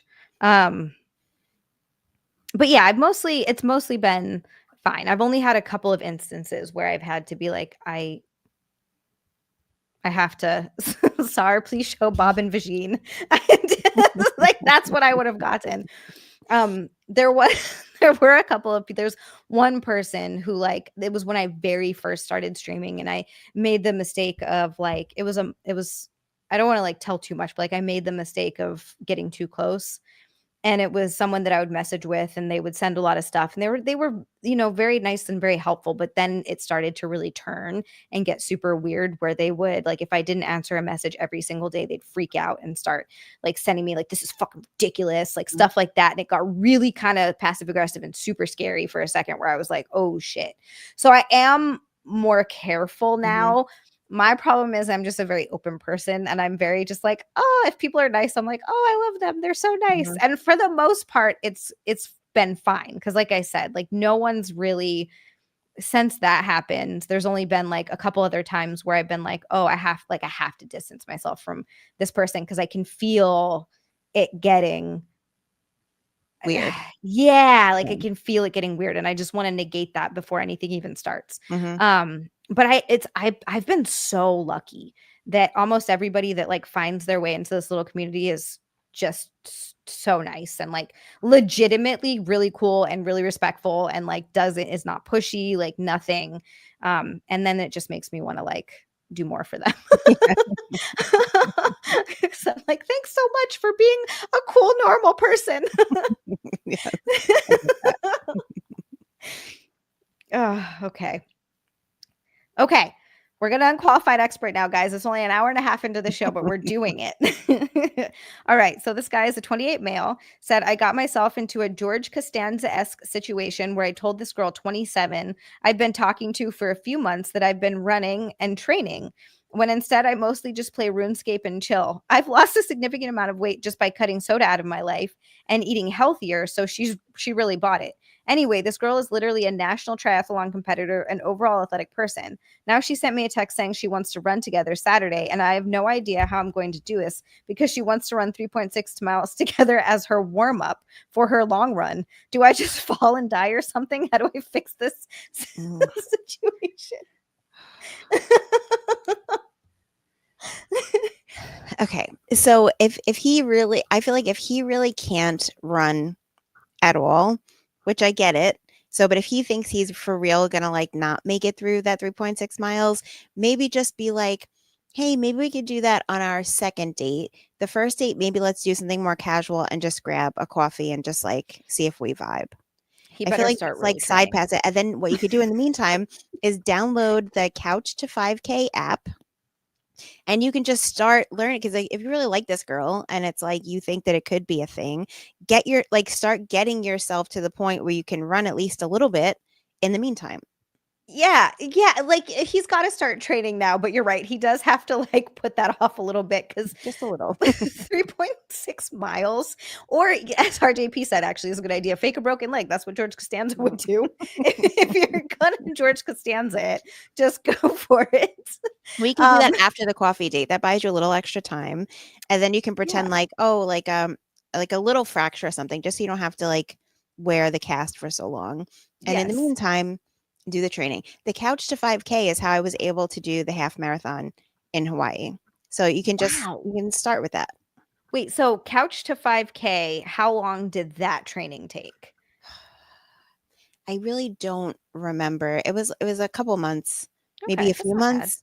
It was a bit. And I also like I'm really bad with long-term goals. So it's like if I feel like if it's like 3 months in the future, it may as well be like 10 years in the future. But when we get like very close, then I'm like, oh, I really have to do the thing now. So I probably wasn't like really doing it until like 8 weeks out.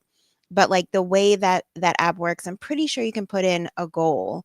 Like if you like have a certain amount, so you can like just put that that's your goal, 3.6 miles, and then just Okay. like try to get yourself there. And if he's saying like he already lost weight, oh, but is that just from soda and no physical activity? Just from giving up Yeah. soda. Yeah. But maybe even if she isn't the one for you, maybe this will be just what gets you into just being a little bit more physically active. And then the next girl is going to be the one. Yeah, exactly. And there is something to be said for having stuff in common with the person you're with, but you also don't have to have everything in common. Mm-mm. Like you don't have to, she can go work out on her own and then you guys do other stuff together. Like it's not that that's not a deal breaker. It's not that big of a deal, Frank. I do a But he couch. did lie already, I think. I feel like he did say that he's into all this. So you have to either live up to it or you have to just get out of it. So, but it's not too, like, you can just get into some of it now. You Yeah. can try. Yeah, it's true. It's absolutely true. Sam Tums, thank you so much. He could, and maybe he would find that he likes it. Maybe. Maybe he would get into it. I fucking hate running. I I hate hate running. it so it's so awful. I'm amazed that you did a half marathon. That's 13 miles. It's only because I got to go to Hawaii for it. There's like I don't know what else would have possibly gotten me to go. That's the only reason. You know what? If you have a good motivator like that, you can do anything. I feel Yes. like you can do most things. If a trip like if I had like a paid for trip back home, I would probably also run 13 miles. That's why I'm trying to bait myself with Hawaii again to try to make some changes here. That's actually a really good idea. My problem is usually when it comes to changes getting healthier or losing weight, I want to reward myself with food, which is like the opposite of what you're supposed to do. Like I'm not supposed to be doing that. Oh, here's another one where this girl says she has to change a habit I've had for 22 years to move in with my boyfriends. Oh no. What's the habit? Okay. All right. So she's 22. So this is her whole life habit. I'm moving in with my boyfriend who's 23 in a few weeks and I'm extremely excited. We've been talking about this for a while and are optimistic about it. Okay. My problem is that I have an embarrassing secret. Ever since I was a baby, I had a blanket. I call it Ducky Blanket. It's a small 1 by 1 foot blanket that I take everywhere I move. I sleep with it every night unless my boyfriend is with me, in which case I tuck it away in my closet. Frankly, I'm a bit embarrassed I still sleep with Ducky, but it's such a deeply ingrained habit and I don't know what to do. I don't want to tell my boyfriend about it as we approach this big change in our lives. I feel like I could probably stop using my blanket, but I feel so attached to it, I just can't put it in a box somewhere to hide. I wish I could find a way to keep it around and almost memorialize the 22 years I've spent with it. I was thinking of maybe framing it. I'm not sure. What should I do? This isn't that weird. I also don't think so. I think that you're totally fine to just tell him about it. And then, I mean, you already love each other to the point where you're going to move in with each other. So there has to be a level of trust. This isn't a Yeah. crazy thing. It's a tiny little blanket. I feel like this is maybe more common than you think it is.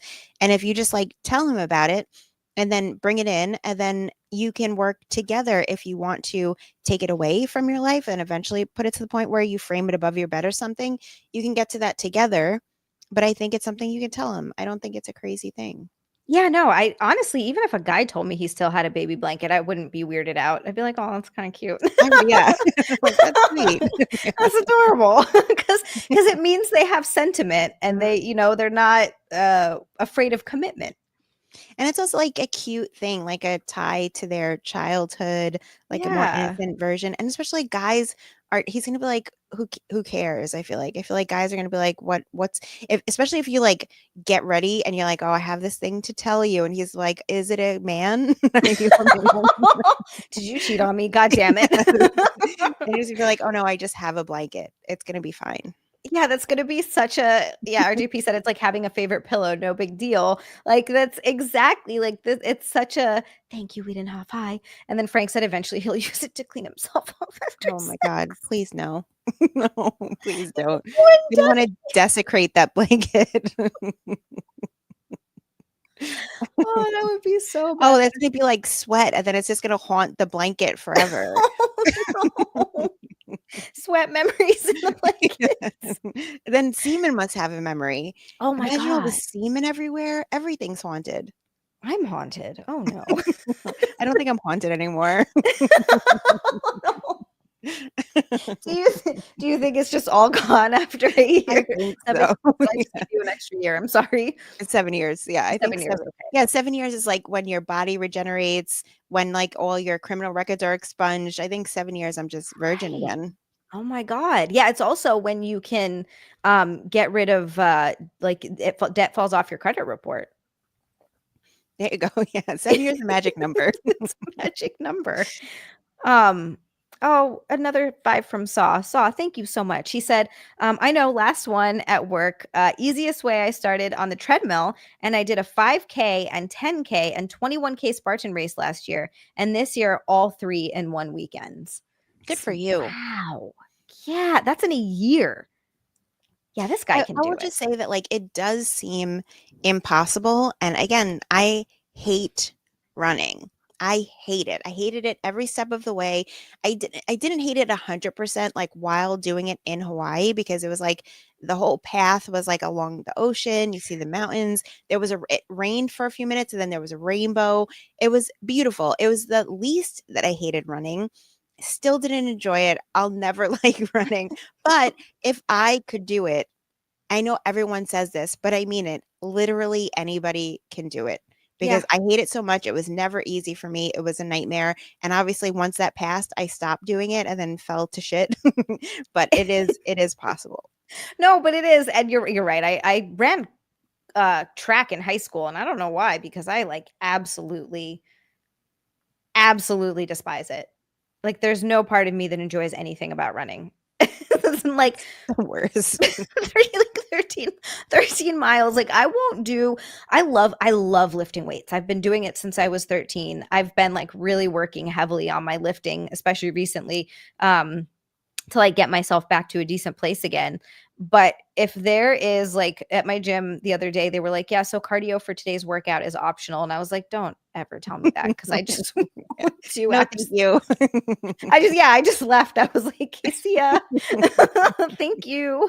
I'm not doing I hate cardio. I hate conditioning. I hate all of it. Lifting, picking up heavy things and putting them down, fine, no problem. Love that. Enjoy it. Stupid cardio.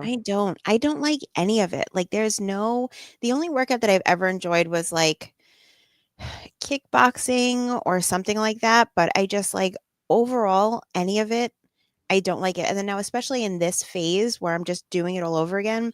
Yesterday when I met with my trainer, we met for like I think it was 36 minutes total run time from our meeting to when I leave. Oh wow. And it was nothing. We used 15-pound weights for like one squat thing. That was it. And I am so sore that it like hurts for me to sit down in a chair. And it's like to go from where I was to like I can't literally do anything. It sucks so bad. It's that does suck. It really does suck getting back into it so hard, especially when, like you said, you haven't been doing it for long. It's good that they're Mhm. starting you out slow. Yeah. But the cool thing about that is as you start progressing, that's when it gets cool. You're like, oh shit, I did 15-pound squats like, 3 months ago, and now I'm doing 100-pound squats. And you're like, oh, like that part of it feels really awesome. It does, especially like that I'm starting from nothing where like in a few weeks it'll be easy to be like, oh, but like look how much more I'm doing now than day one, kind of, I Yeah. guess. Yeah, exactly. Exactly. And that's why progress pictures are good too. Like Yeah, I didn't do it yesterday. I'll do it tomorrow just so I have it. do it. It sucks. My last progress pictures, like the first set that I took after taking, because I got my boobs done and then I had an injury and then we were fixing up our house to sell it and then move. And so it was just like 8 months of chaos where I barely worked out and I was eating like shit. Like it was maybe the worst shape I've ever been in. And I took those progress pictures to start and I was just like, I didn't even recognize my body. I was so upset. I was so upset. But then I look at those to now and I'm like, oh, thank God. Yeah, it does suck to take those pictures. I like want to like look away when I take it. And like I'll look at it later when it's better. Just set the timer and close your eyes. And then you can side by side them. And then you're like, oh, see how great this Yeah, is? I'm killing it. See how good I looked? It's true. It's true. Oh, wow. Okay. So this guy's a 20-year-old male, and his girlfriend is a 21-year-old female. He said, "Hey guys, my girlfriend went on a 1-month trip to Rwanda with her mother and had no Wi-Fi for a large part of this trip.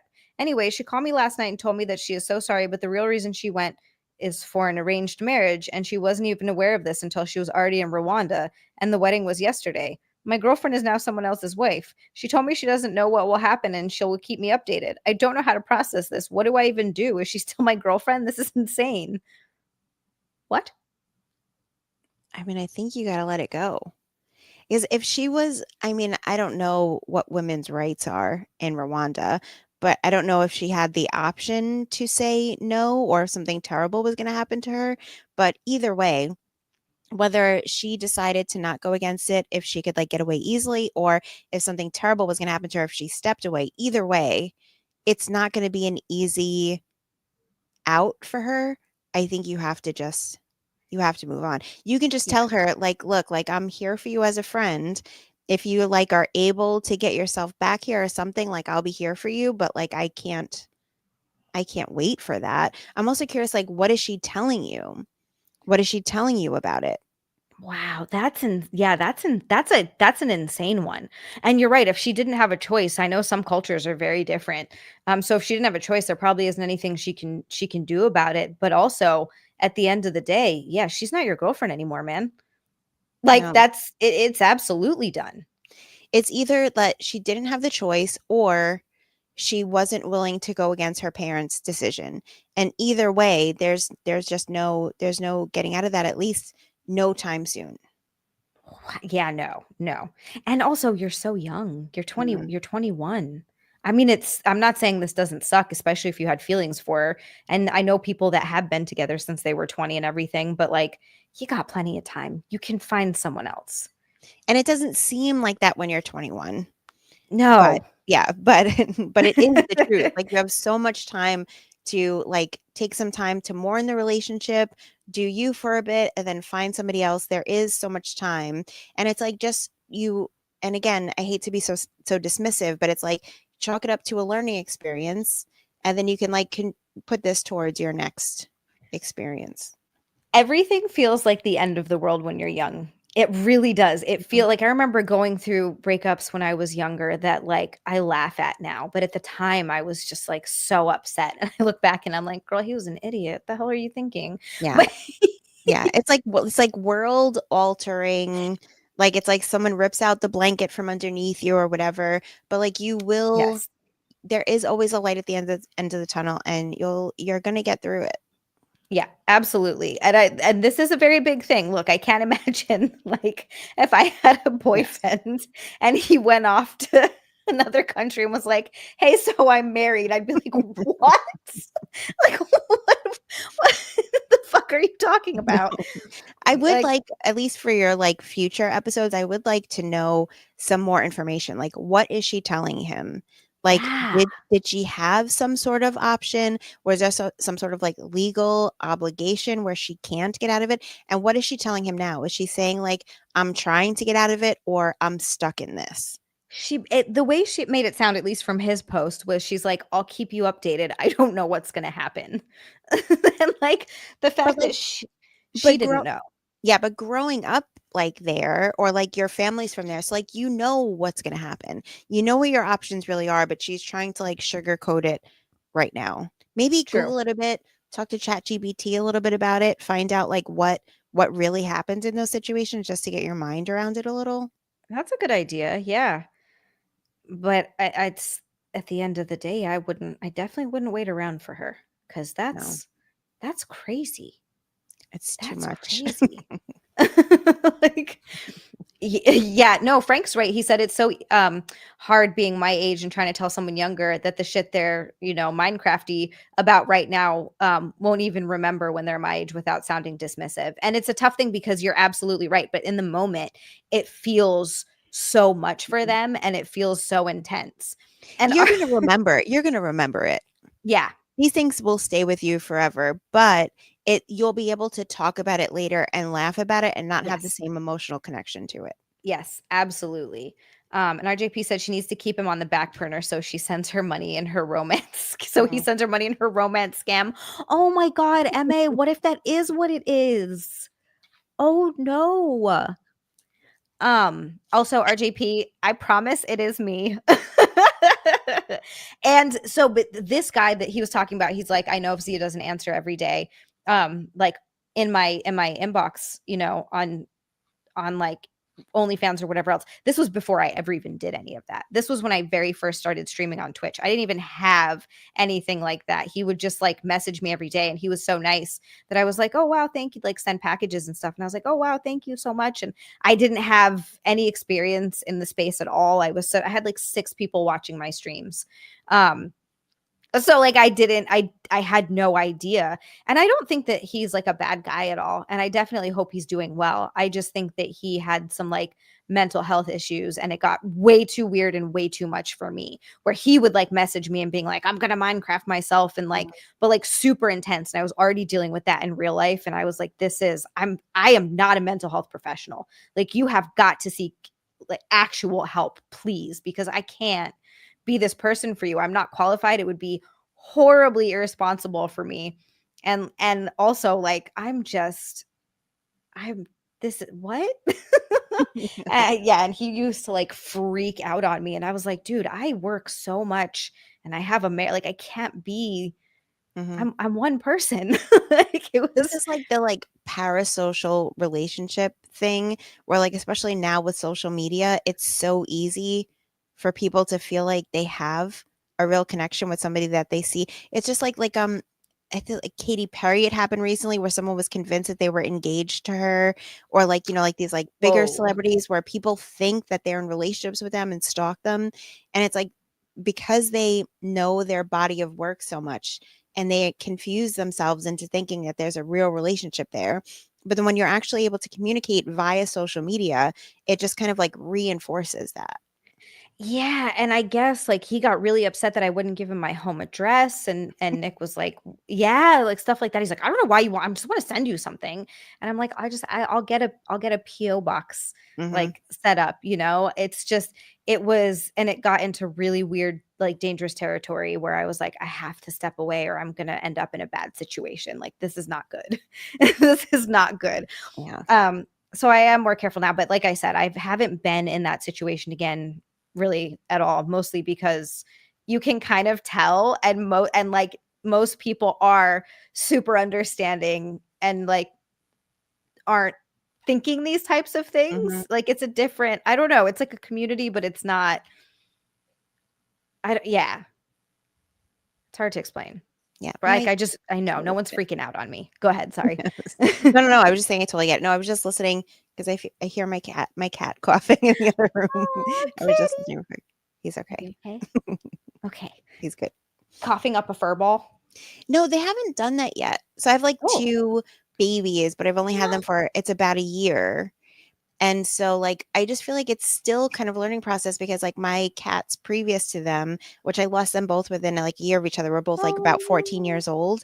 And I like got kittens, I feel like very soon, but it's just like I missed having animals in my house. So, like, I adopted this pair of kittens and at Oh. last March. So it's 1 year that I have them now.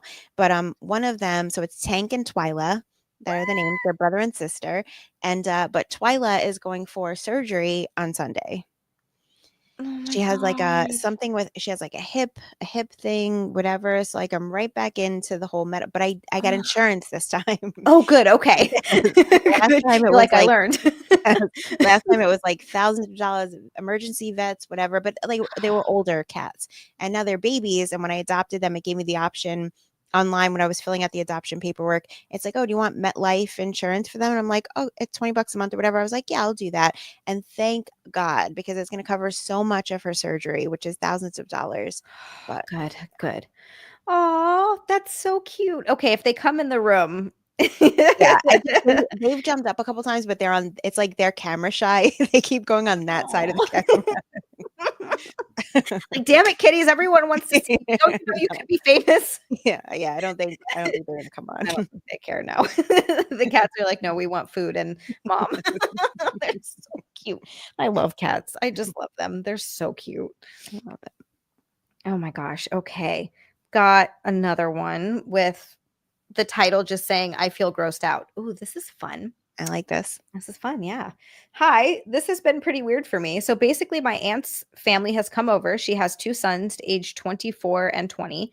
I'm a 19-year-old female, was about to leave for shopping with them. While I was changing, I hadn't locked my room. I see where this is going. Guess it slipped my mind this time. Just as I was searching my inners, what? The 24-year-old brother walks in almost 2 feet into my room. I use my hands to cover myself. We almost had a 5-second stare down, and he said shit and left. I was really concerned about how to deal with him when we got to the shop. But then at the mall, he comes up to me. The first thing he tells me after the incident is that you've got a hot body. I found this weird and told him it's not cool to say that. Now, this was almost 3 days ago. Today, I find out one of my innerwear. Does she call her underwear her innerwear? Oh, maybe that's it. That's a weird. It's a weird thing to call it. I've never heard that. I mean, I guess you sort of wear it. No, that's a completely different thing. Innerwear. Wait, what? Today I find one of my innerwear inside his suitcase. This is put all these obnoxious thoughts in my mind, and I'm scared to even face him. I don't know what he's been doing with it or what he thinks about me now. It's just too creepy. It feels messed up. What can I do about this? Okay, wait, I'm sorry. I missed it at the beginning. Who is this guy to her?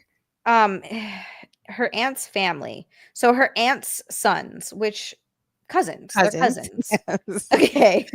Inner family members. Okay. So, but these are people that have been in your life forever? I don't know. That's a good question. Like, I'm really close with my cousins, and not that close, everyone. I grew up with them, and they don't know what your innerwear looks like. They don't know what my innerwear looks like, and they've never like been inappropriate in any way, shape, or form. So like this kind of stuff, when I hear these stories, freaks me out so much. So is there a question, should she tell her aunt? She said, what can I do about this? I guess that's her. She could tell her aunt. That's not a bad idea. And because are you going to continue to be around them? If you're going to continue to be around them, someone has to know about this, because the fact that her underwear was in his luggage, and he's a creep, and chances are he's done this before, and there's probably other family members that have similar stories. And if everyone's going to continue to be quiet about it, it's going to continue to happen. Yeah. You know what? That's a good point, because if no one says anything, he's going to just think he can keep getting away with it. It's probably happened before, which she'll maybe find out if she tells her aunt. I wonder if the aunt knows and is like covering for him. Yeah, making excuse, because that kind of stuff happens too sometimes. She should have just like punched him in the face, maybe. But I understand also being shocked in the moment, and like you're just trying to process it and don't know what to do. Yeah, that's a really freaking weird one. I don't think I've ever. I sell my underwear. What am I talking about? I sell ones that I've worn. But that's you consenting to the passing on of your innerwear. Yes, my innerwear. I should start marketing it as innerwear. I bet you they'll sell more, because they're gonna be like, what's innerwear? I'll take that. So cute. I'm like, well, thank you for asking. I should shove it in there. Oh, that's so funny. So Tiffany said, no, tell your mother. Oh, that's a good idea. She tells her mom. Oh, is it her mother's sister? maybe because if it is, they didn't specify. Mhm. But if it is, or even if it's not, her mom might be the safer bet because she can like advocate for her. Maybe, or at least, like, run it by her first and be like, "What do you think I should do?" If it is her mother's sister, then she'll know how she'll receive the information probably. Also true. Yeah. Also true. Yeah, the whole thing is just creepy. She definitely needs to say something. I agree. Do people follow up with you after you've given them your opinion? These are all just taken off the internet. None of Oh, these people will ever know our advice, which actually upsets me because I want to know. I want to know follow-ups. yes, this other guy with that chick, I wanna know the extra information. I wanna know what happens with her marriage, her arranged marriage, whatever. I need more information. This is gonna stay with me. You're like, so this chick just went to Rwanda and is like married? Have you been sending her money? That's an important That's like what that person mentioned. Yes, that's an important piece of this. That's so true. MA, honestly, if anyone wanted to write in and be anonymous, even if you like sent it to me on Discord or whatever, I would totally do it and like not say who it was. Or if you want to like email anonymously, you can totally do that too. Like Yes, that's but also be willing to, like, provide more information and give follow-ups. That would be amazing. Shannon's like, don't be stingy with the info. Yes, I need more. See this, how did we get her? How did he get her innerwear? I love how innerwear is just No. catching on. I don't know. That's a good question. He was like, went in there and stole it when she was in the shower or No. something, That's why I was like, are they staying together or something? Like, how did he get this? maybe? Yeah. Yeah. I actually really want to know. And then RJP, this isn't a bad idea either. She could tell another male family member and have him beat the hell out of the creepy cousin. Hmm. I jumped to violence a little too quickly. But before the violence, though, I think that the aunt should be engaged so that you can maybe pull out information if this has happened before because it has. Yeah, because it There's no has. way this is the first instance of this happening. Why cousin? Why someone you're related to? Like the laws of nature, when that starts happening, you have weird kids and with webbed toes, and like it's just not supposed to happen. Why? I think because it's easy access. It's somebody who trusts you because it's a family member and you have like close proximity to them. It's just easier than like actually entering the world of other people and trying to create something that's a real relationship. Oh, they're like, I grew up with you. We can do it, right? No, no. I read Flowers in the Attic as a kid, and it just like ruined RJP, it was not too violent. That my it's probably says I hear violence and I'm like, no, that is a good idea. I don't think it's too violent. My first one was like, punch him in the face.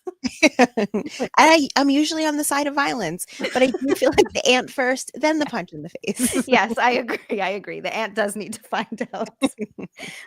As I'm talking about my dad getting into fights, and now I'm like, no, just beat the shit out of him. Just fuck yeah, do it. By the way, after telling me about your dad, and then you telling me, "Oh, you'll have to meet my family," I'm like, "I'm dying to meet your dad." My dad is a lot of fun. He's getting older, you know, he's 57 now. He still looks good for his age, though. He keeps himself in shape and whatnot. But he's getting older now and he's definitely calmed down. He doesn't like go around getting into fights. Although I will say when he was like closer to 50, I guess, he like got into a fight with his brother. And you know, brothers will be brothers, I guess. And they got into like some physical altercation. And he's like showing me where Adam, his brother, was like punching him in the ribs. And all from here to here was like black and purple.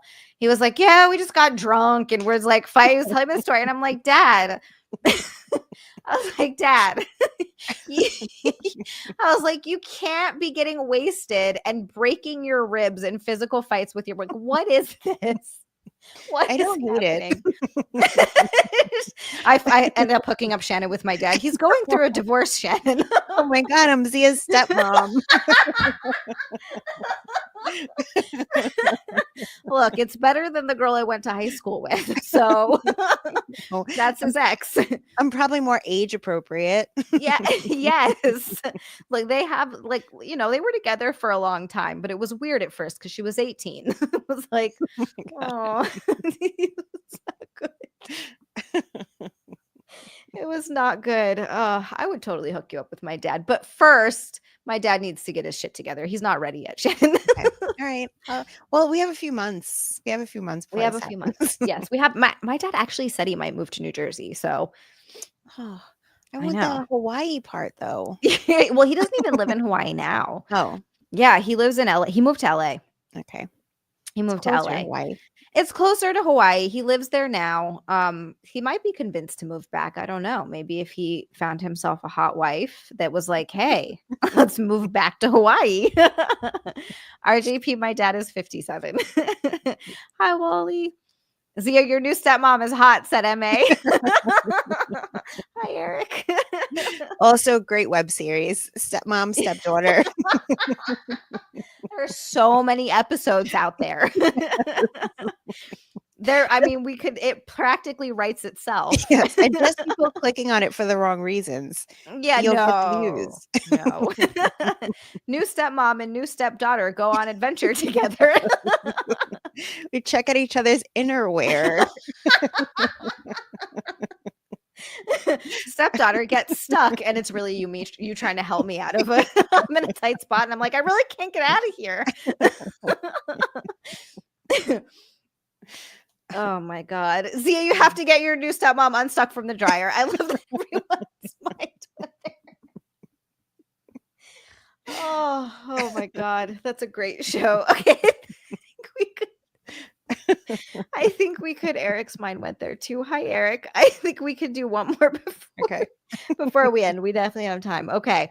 I don't even know where to start. My family isn't rich, so we all share one room, different beds. Okay. But we're close enough that there's no real privacy. I sleep on a bunk bed and my parents have a folding bed right in front of it. Okay. This isn't the first time I've heard them having sex. It's happened multiple times, and no matter how awake I am, they don't seem to care. What makes it worse is that my mom always tries to stop my dad saying things like blank is awake, but he doesn't stop. One time I woke up in the middle of the night because of a stomach ache. My mom saw me get up and go to the bathroom. When I came back, I was just laying in bed scrolling on my phone. Then my dad woke up and I heard my mom trying to tell him to stop again. I think he even got up to check if I was really asleep because after that I started hearing low moans and slapping sounds. They had sex for about 20 minutes before my dad left the room. I feel disgusted. What can I do about this?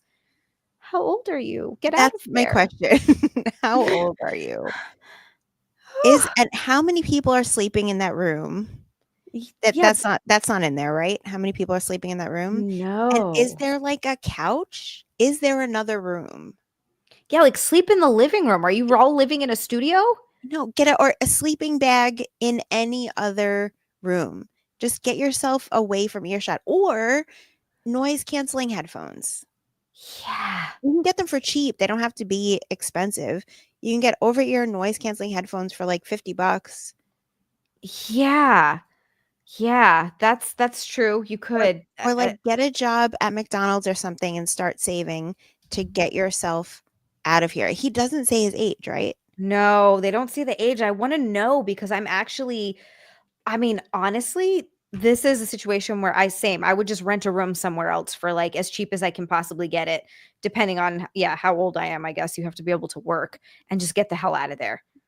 Also, does this person specify their gender? Because we're both assuming I think it's a guy.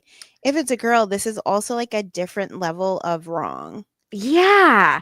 You should never think or know about like, especially there's something with like father daughter that like if there's sexual stuff with the father going on in front of a daughter is like It's like on purpose. yes, Yeah. yes, yes. Like I know I've seen my dad naked when I was a baby, but to my recollection, I've never seen my dad naked. And thank fucking God that that's like not something I ever need to see in my life. Like I'm good. And so it's just weird to me when like I know you got to have some boundaries. You got to have some boundaries. And I also understand like this isn't a conversation that I think you want to have because there's like I don't think there's any way around this. So it's got to be like if you're a grown adult, which I assume that you are if you're writing this, then you have to either get a sleeping bag and go in the next room and or start saving up to sleep literally anywhere else. Yeah. Yeah. And also it's inappropriate. super inappropriate. And it sounds like the mom is not super into it. So there's like a level of forcing there Mhm. as well, which is Yeah. also just awful. And also, Ugh. how many people are sleeping in that room? Because it doesn't seem like it's just this person who's writing it. I bet you there are other people in that room. And what have their experiences been? Are they younger than this person and they're also experiencing this? Yeah. Because he said all of the family lives in one room. So that's more than just the three of them. Yeah, yeah. And as Tiffany said, they're in a bunk bed. Ugh. Ugh. Something's wrong. And there's probably more wrong happening than they're admitting to. Yeah, because you're right. If there's like you never have sex with your kids in the room. It shouldn't have to be said. Like, and yeah, and if they're underage, it's illegal. Like the whole thing is there's so many things wrong with this. It's all bad. Get yourself out of there. Get yourself out. Start selling your innerwear online so you can, Just get so you can pictures of make feet, money. whatever it takes. Just go Anything. underwear. Um, Death Trout. I hope it was in another room at least, Death Trout, but oh no. No, no. You know what? Swamp Weasel, I like this. Also, Bartholomew, thank you so much, by the way, Rod. Thank you so much. We got an orange boy for Mr. Bartholomew, an orange boy for Mr. Bartholomew, and I saw that. And thank you so much. I don't know why I get really like angry sounding when I'm thanking people. No, it's excited. I get excited. I get excited. Um, but I do. Here's a good one. Swamp Weasel, off topic. Frozen pizza or scrambled eggs? Let's For lighten it what? up. For Just what though? which do you prefer? If you had to It eat one.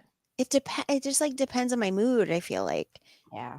Because it could be either or, but it depends what it depends what's happening. I need to stop this. I don't know what's wrong with You just did literally every position in 1 second. I don't know how people just like sit like this on a chair. Normally I can't do it. No. I am trapped in this spot because I have so much stuff around me for the camera and the laptop that I can't move. So I just keep moving my legs around and then I feel like the shadow's gonna show. I can't tell. I honestly can't tell. Okay. I thought you've been sitting still the whole time. I'm like, I'm amazed. No, I've been moving everything, but I'm just trying to make it be out of camera. Meanwhile, I'm like, You did all the things. sit still. Now I'm sitting on my thing. Okay, Swamp Cecil says it's right now. If you had to pick right now, frozen pizza. Frozen pizza. Yeah, that's a late night thing.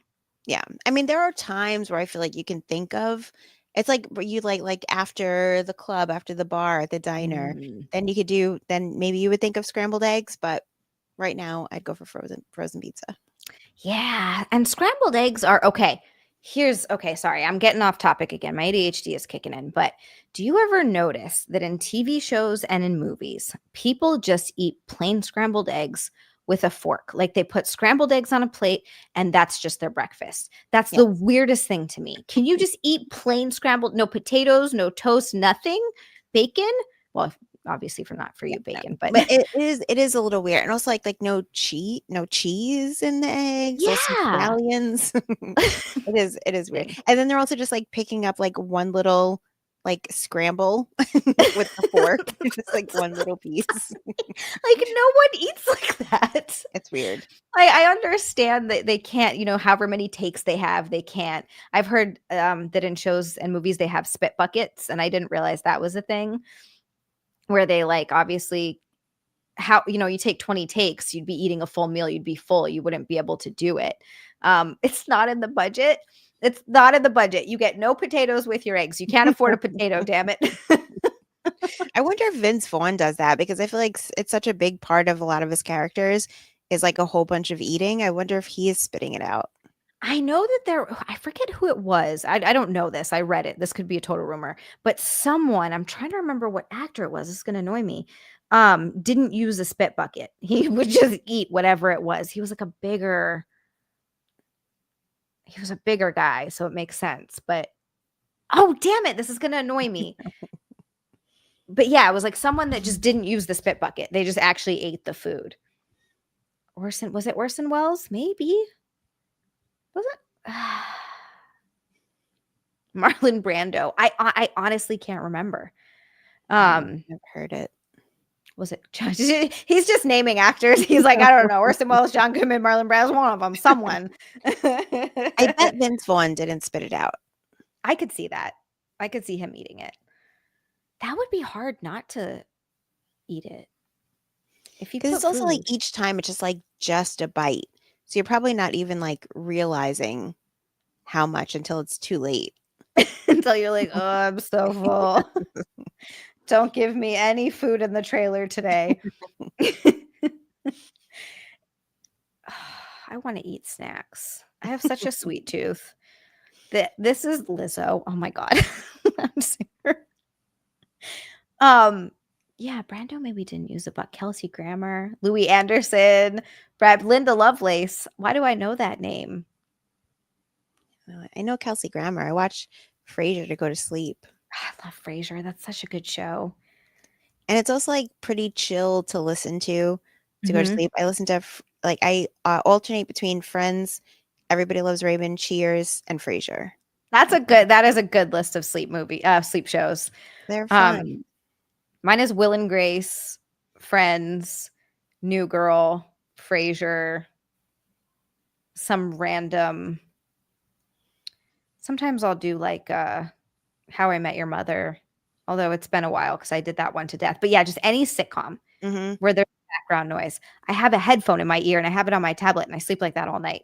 Something's wrong with me. I do one worse than you. I sleep with over-ear headphones because I'm such a light sleeper that I've just like conditioned myself to sleeping with over-ear headphones. So I know how to like lay my head the right way around them, whatever, because like I need to block out noise because I wake up over everything. Wow. Wait, so when you sleep, do you sleep with it playing in the headphones? Mm-hmm. And it plays all night? Like you listen to it the whole time you're Yes, sleeping? but certain apps are worse. Like Hulu stops. So it's Yeah. like when I watch Frasier on Hulu, so it's like when it stops, I wake up. Same. Yeah. Oh my God, I'm so glad I'm not alone. I always think I'm an absolute insane person, No. but and if I wake up and I turn it back on and it Mhm. messes my sleep up. Yeah, it's very annoying. Yeah. The exact same way. It's like a real problem. It's When very Nick and I annoying. first started dating, he was like, "What is this?" Like he's accepted it now. It's been 11 years, but like it's But why do the apps stop? Like, don't they want you to keep watching? Why that's are they what I'm stopping? Just saying. like do what you're supposed to do your job. Netflix too. Are you still watching? And Yes. I don't know if they do that anymore Oh, though. did they Because stop? I don't think yeah, I don't think they do it anymore because I haven't had an experience of playing something on Netflix where it's stopped. Amazon Prime is also pretty good. It's Hmm. just Hulu. Hulu is annoying. Drives me crazy. I do it, and because I'm watching Will and Grace on Hulu right now. Yeah, I wake up at like 3, 4 in the morning all the time, and I'm Mhm. like, next episode, turn it on. It's probably bandwidth. You are literally the Emma is right. It's probably bandwidth. You are the only other person I've ever met that does that. Like I know people that fall asleep to TV, but then they Mhm. turn it off or like it goes off and they just keep sleeping. Like I have to have it playing the whole time. Mhm. I'm also like one of the worst sleepers ever in the whole wide world. Like I can't sleep raw. Like I have to, it has to be like I have to take Ambien or drink myself to sleep or something. And it's like I get a lot of shit where it's like, oh, that's not real sleep. But it's like if I don't do that, zero sleep happens. It's like the whole thing Yeah. is a nightmare of a process. It Yep. sucks. Yeah, and that's part of it. It's just so streaming services help the insomniacs and just freaking play through the night. Just play through the night. Literally, exactly. King of Queens is a good one too. I always forget That's about King of Queens Canine So Tase. when I watch Everybody Loves Raymond on Peacock, it will sometimes, if it finishes while I'm sleeping, it'll go over to King of Queens, and that doesn't get me usually. Like it's usually like it's usually Ah. familiar enough. Sometimes it does because I'm like I don't know these voices, and it will get me up, but sometimes it'll keep me sleeping. Yep, same. It's so oh my God, it's so funny. I've woken up to Chopped being played and you hear and I'm Oh, just like, "What is this?" that's not the same thing. It's not the same thing. I need like I Hmm. need gentle voices. And like the laugh track and the background clap, like there's just something about it's so comforting. I don't know. what it The is. laugh track on Friends is a little much It's kind of a sometimes. lot. I actually Yeah, agree with sometimes I you. have to click away from it because it's just certain times where it's just like I'm focusing on it for some reason and I just hear the laugh track and have to click away. But the other ones are okay. It's so funny. It's only people with sleep problems because I'm the same. I typically fall asleep okay, but I don't stay asleep. Mhm. I'll like wake up 2 or 3 hours later and I can't go back to sleep. And it'll happen sometimes for weeks in a row where I'm only getting a solid like 3 or 4 hours a night. And then if I'm lucky, I get a nap in the day and it just fucks me up so bad. I'm like, I can't. This is awful. My only hope is same thing like you. I put that in my ears. Sometimes I'll drink sleep tea. I've Mhm. taken melatonin because people recommend that, but that doesn't work because again, I just don't stay asleep. Mhm. I don't know what the fuck it is. Sometimes I just get up and I drink coffee and I pace and I Oh, pace and I that's pace not a good and solution. until I fall back asleep. Yeah, it's so so bad. I hate it so much and I don't know what to do about it. Like I went to a doctor and he was like, "Oh, yes, it's probably your." He was an Indian guy. I'm doing the accent. I just immediately went into, "Oh, yes, it is probably your." He was like, "It's probably your anxiety. Here's a sleeping pill." And I was like, "I don't want a sleeping pill though." Like I really didn't want to take a sleeping pill because it Yeah. messes me up. Mhm. So Um, there's like I've tried a million of them, but I feel like most, even like melatonin, most things that you take make you feel worse the next day than if you exactly. hadn't slept. But that's why it's like with Ambien is the only thing where it's like I'm so familiar with it now that I know how much I can take to at least get me through to like maybe 5 or 6 hours at like a cumulative sleep overnight and not feel terrible the next day. Okay. I mean, that's not too 5 or 6 hours is even though it's still not what you're supposed to be at, that's not bad. That's like my max amount. Yeah. But do you ever have I don't know if this ever happens to you, where you have periods of time where like you're not sleeping, you're not sleeping, you're not sleeping, and then a night or two where it's like this happened to me the other night. I slept for like almost 11 hours. Like my body was just fucking done. No. Never, Oh, never. wow. There's nothing, even like if I'm sick, if I'm like really sick, that's the only time where I like will like sleep sometimes through the night, but it's still like constant waking up. And then like during the day, I'll fall into a nap, wake up, fall into a nap, wake up. It's never consistent sleep, like never. I wonder what that is. No, and I Like don't have health insurance, so I can't do a sleep study. right. That's One I day, yeah. just got health insurance and I don't know how Amazing. long I'm gonna be able to keep it for Do a because sleep study. I should do a sleep study. That's a good idea. I have to hit my deductible first, but still, like Put it it's on your list. but I'll put it on my list. I know I'm Yeah. working on my deductible so I can get my hernia surgery too. I'm Oh, so over it. I'm so and I have Hashimoto's, which is this autoimmune disease, and I've been really struggling with it lately. And I keep forgetting that it's a thing. I keep being like, "Yeah, dum dum, you actually were diagnosed with this. Like, you need to go get your thyroid levels checked because you need to be on hormone replacement. That's why you're tired all the time. That's probably part of why your sleep is shit. That's why like you're super depressed." The other day, I was like, that makes a "Why lot of am I so sense. sad?" Yeah, it's I only know about it because my ex-boyfriend had it, and then not oh to be, like, a bummer, but, like, no, he's good now, but, like, he had to have I believe he had his thyroid removed oh because, like but wow. he also had, like, years of, like, steroid a shocker, but, like, steroid abuse for a lot of years and whatever, so, like, he probably also, like, abused his body and made it worse, but, like, now he's so much better. I've heard that they can do that because Yeah. so it's yeah, you're it's an autoimmune disease where your body just attacks your thyroid, Mhm, so it, like, kills it. mhm. Like and so I know that it can damage it so much that they have to remove it because 'cause I've been doing a lot of reading about it, and I was like, "I hope mine is." I don't think it's to that level, but I absolutely need to be on whatever hormone replacement they need to put me on because I keep like I said, I just keep forgetting. And the other day, it's been a few today is actually the first day I felt a little bit better in a long time, but the other day I was sitting there and I was like, I've been like horribly depressed for weeks now, where it's just like I'm having the hardest time getting stuff done. I'm having the hardest time like some days I'm having a hard time dragging myself out of bed and I'll like wake up and spend a solid couple hours just kind of staring and crying a little, like, it's getting really frustrating, And then I forget. And I was reading through, Nick's like, you need to get your stuff checked. He's like, that's why you're tired. That's why you feel like shit.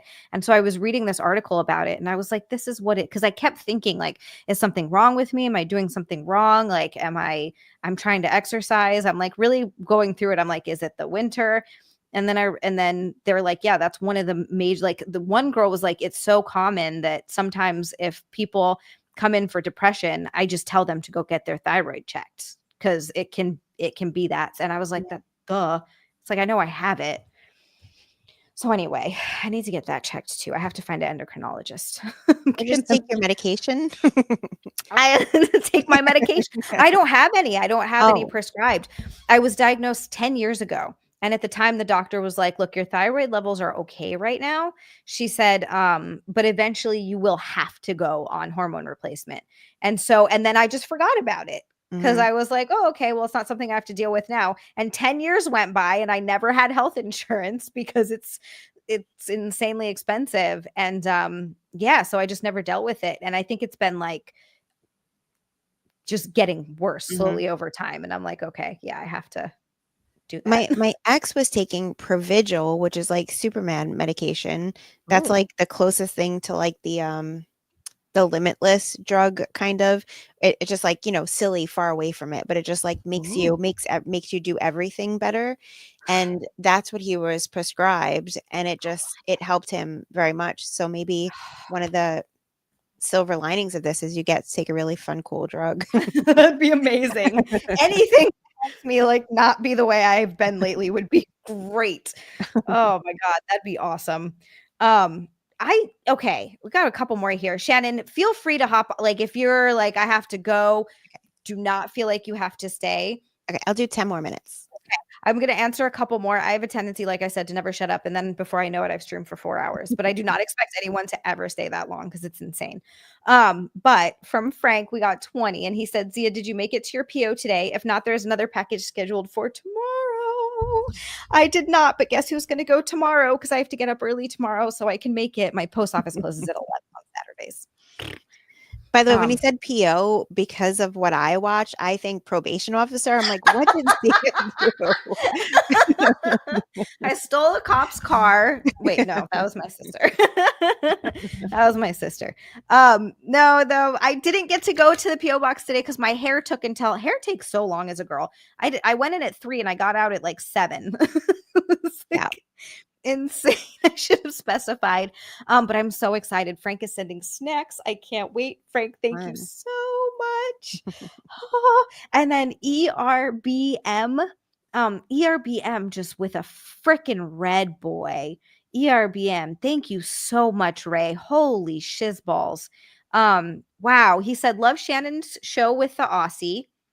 Figs is funny as an idea, but gets boring quick. Oh, no. Poor Figs. I like Mike. I like Mike Figs so much. I think he's so sweet and he's so nice. Very funny. He's very funny. Oh, we have Cat Cow. Oh my God, you're right, Backend. Ray, thank you so much. We just won't tell Figs about that. We just don't say anything. Wow. A red boy is 100.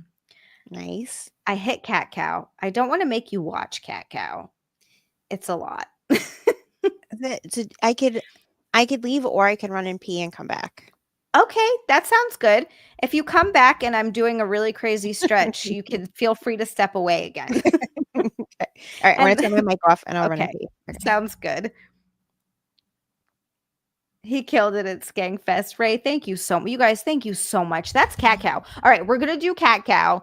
I feel bad subjecting Shannon to all of my debauchery, but we're definitely going to do Cat Cow, and then she can obviously promote all of her stuff before she goes. But it was so nice of her to stay over 2 hours.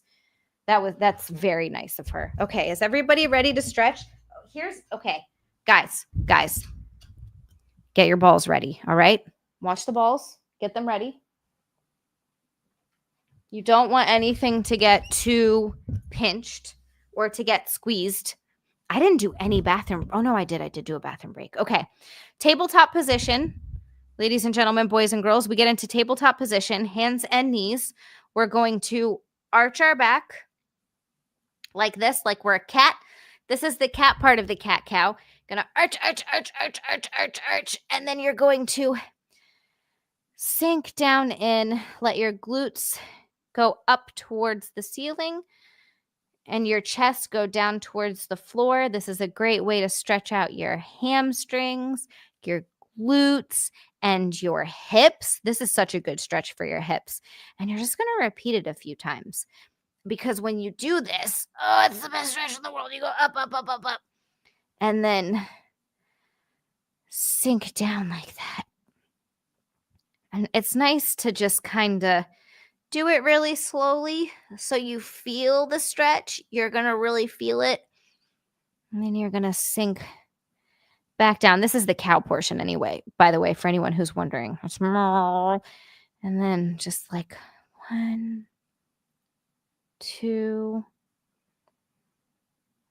3,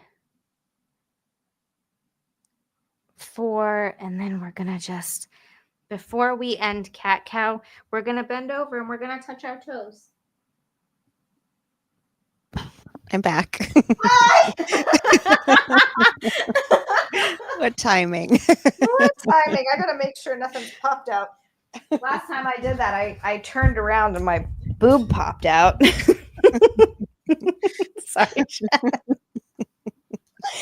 Oh, so I do a little stretch. It's a nice stretch. It's a good stretch for YouTube. We need, yes, Courtney in the head going, cat, cat, cow. Okay, I officially think I'm losing it. Shannon, you're amazing for staying with me for over 2 hours. I'm so sorry. Thank you. You're fine. I've loved it. Thank you for having me. It's been a lot of fun. It's been so much fun. Thank you so much for coming on. Of course. Where can everybody find you? Like all your things. Go follow Shannon everywhere. You can follow me on Instagram at ShannonLee6982 and then listen to the podcast. The Thing Is, ding, wherever you listen to podcasts. I feel like YouTube or Gas Digital is the best place to watch it. YouTube and then gasdigital.com, promo code TTI for a discount on your subscription. Oh, and you can get a discount on the subscription. Yeah, and it gives you access to all the shows on the network. Okay. That's a great idea. Do that. TTI to get the discount, but definitely watch The Thing Is. There's the link tree in the chat, everybody. Go follow Shannon on everything. Go do it. Go support her. She's so awesome. Shannon, thank you again so much for hanging out and have a wonderful, wonderful night. Me too. And I'll see you in Hawaii in a couple months. Yes. Oh my God, I want to go home so bad. I got to start saving. I know that's the other problem. We're like, okay, we made it. Yeah. How much? Maybe I'll switch the boob GoFundMe to our Shannon and Xia Hawaii GoFundMe. That's a great idea. But also, I want you to get new boobs too. It's fine. I'd rather go to Hawaii and go through the whole process of surgery, recovery, yada, yada. Yes. Good point. Fair enough. All right. Well, I hope you get some sleep tonight. Thank you. I'm about to take my Ambien right now. Boom. Thank you. Bye. Bye. Oh, she was so good. Thank you guys so much. Canine Taze, that was so much fun. She was awesome. Thank you, thank you, thank you. In hot water. Oh, ERBM, I forgot that Figs was on In Hot Water. Oh my God, that's where I first saw him. Oh, I totally forgot about that. That's how I first saw him. It's so funny how then once you get to know someone that you like know them as the person that you know and not the person that you saw. Because when I first saw him on that, I didn't know who he was at all. And so you just like view them differently, not like in a bad way, just differently. I forgot he was on that. He's so sweet to me though. He's so sweet. That was so much fun, you guys. She's ticklish confirmed. And now we're stuck with you. Haha, just me. Yay. Why do I still have these in? I want to stop and say hi and talk to you guys too. You guys, dude, Shannon is so cool for staying for 2.5 hours. That was so nice of her. Oh my God. She's a lot of fun, dude. If we could like for real go to Hawaii and film some stuff and do a show. Holy shit. Oh, I do want a crazy story. Okay. I will be on, I think on Sunday, Ray. I want to try to get on tomorrow, but I forget. Oh no, I'm doing so tomorrow I'm doing I'm filming 2 YouTube pieces of content. We're going to watch Minecraft, and I'm going to do a Minecraft movie review, and then I'm going to do a food review. So I want to film both of them, and I'm going to release at least one and then save the other one until later in the week, I want to say. But I'm excited because I've been wanting to shoot more YouTube stuff and I've been talking about it for so long. And I'm finally getting back into the swing of YouTube reviews and movie reviews. And since Minecraft is new and we were going to see it anyway, and then I got to do Jackie Brown. Yeah, there's a Minecraft movie that just came out yesterday. I know, Daniel. I know. I'm doing it so you guys don't have to. So I'm going to do a movie review of that. Frank, you know what's so funny? I know, Rod, I'm sorry. See, the things I do so I can review and talk about it.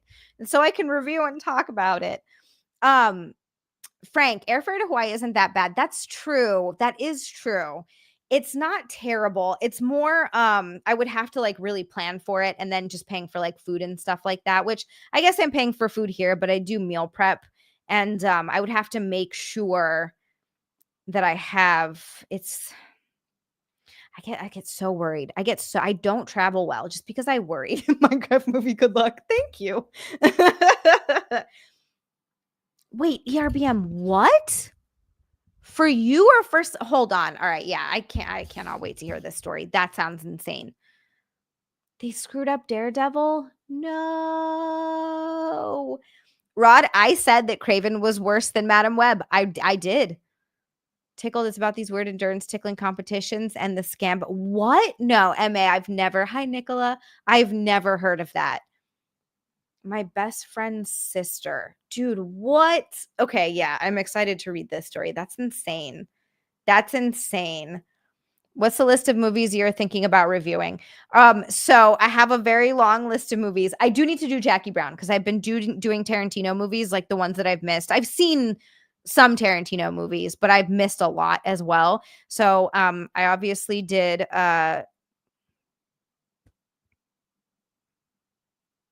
Pulp Fiction recently. Craven was awful. It was so bad. MA, I'm actually super curious about that. Rod, interesting. Rod says it's Daredevil's fantastic, and Backhand said he hated it. Very interesting. I'm super curious now. Now I'm very curious. We've kind of been putting it off. Mostly because of time constraints. But yeah, Jackie Brown is one I want to do next. For like older movies. Obviously, I'm going to do the Minecraft one tomorrow. And then I'm doing a food review that I've been wanting to do some like food review videos, not just a snack stream. So I'm going to do one of those too. Oh, Daniel also likes it. Okay. That's so interesting. I didn't know that they had tickle. Like that's how long. Do you stay ticklish? Because my problem is if I get tickled for too long, I'm just not ticklish anymore. Well, Fright Club, but see, you're still saying, hi, Fright Club. You're still saying you know it's a bad movie, though. You know it's a bad movie, but you still like it. Like, don't get me wrong, it's still, like, you can still, like, do, like movies because they're bad. Like bad movies. You know what I'm saying? Sorry, my brain is, like, derping out so hardcore. Hi, Fernando. Welcome to the stream. Oh, no! I used to see ads looking for participants on CL all the time, not so much anymore. I don't think I could be tickled for that long. I think because eventually I just wouldn't be ticklish anymore. That's my problem is I just stop being ticklish. Like I'm ticklish at first for a minute. Credo, I don't know. Maybe. I also have a little bit of like a mind over matter thing with it where I don't really, like if I don't want to be ticklish, I just won't be ticklish. That's my problem.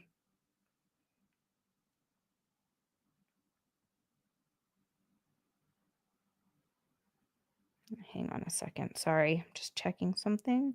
I missed calls from my sister the other day, you guys. I've been waiting for calls from her. I'm very sad.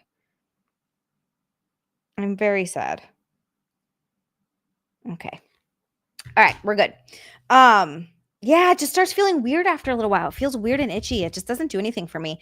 Craven bragged about being invisible and had brought back to had to be brought back invincible and had to be brought back to life twice. It was an awful movie. It was a really awful movie. Like I went to theaters to watch it. I forgot how bad it was. Oh God. Wait, what? And about how compound wait, what? ERBM. Okay. Yeah. I'll be on only like if I can get on tomorrow, between filming stuff and watching stuff, I will try. But if not, I will be on Sunday because I need to get back on there on Sunday. But that sounds crazy. That sounds crazy. RJP, she was good last time I talked to her, but she's been calling me about once a week lately. And she called me. I was doing my phone was charging in the other room and I was stretching in the living room. And I was doing yoga because I told you guys I know it's the Hashimoto's. I know that's what it is. But I've been just like ultra fucking depressed. And yesterday I was so just sick of it and sick of feeling like shit that I was like, fuck it. I'm trying yoga. I heard it's supposed to help. I'm fucking doing it. So I looked up a yoga video on YouTube and like sat in the living room for 30 minutes and did some yoga. It actually kind of helped a little bit with me feeling anxious. But anyway, she did cat cow and I missed the call, but I missed her fucking calls and I'm actually really bummed about it. I was hoping she would call back today, but she hasn't yet. So next time she calls back, Stiana, any day now. Any day now. IJP, thank you so much. I've been fidgety, but I haven't been stand-up fidgety. We should be stand-up fidgety. It's been a while. Oh, hello. I added 2 reps to my hip thrusts. 2 reps to my hip thrusts.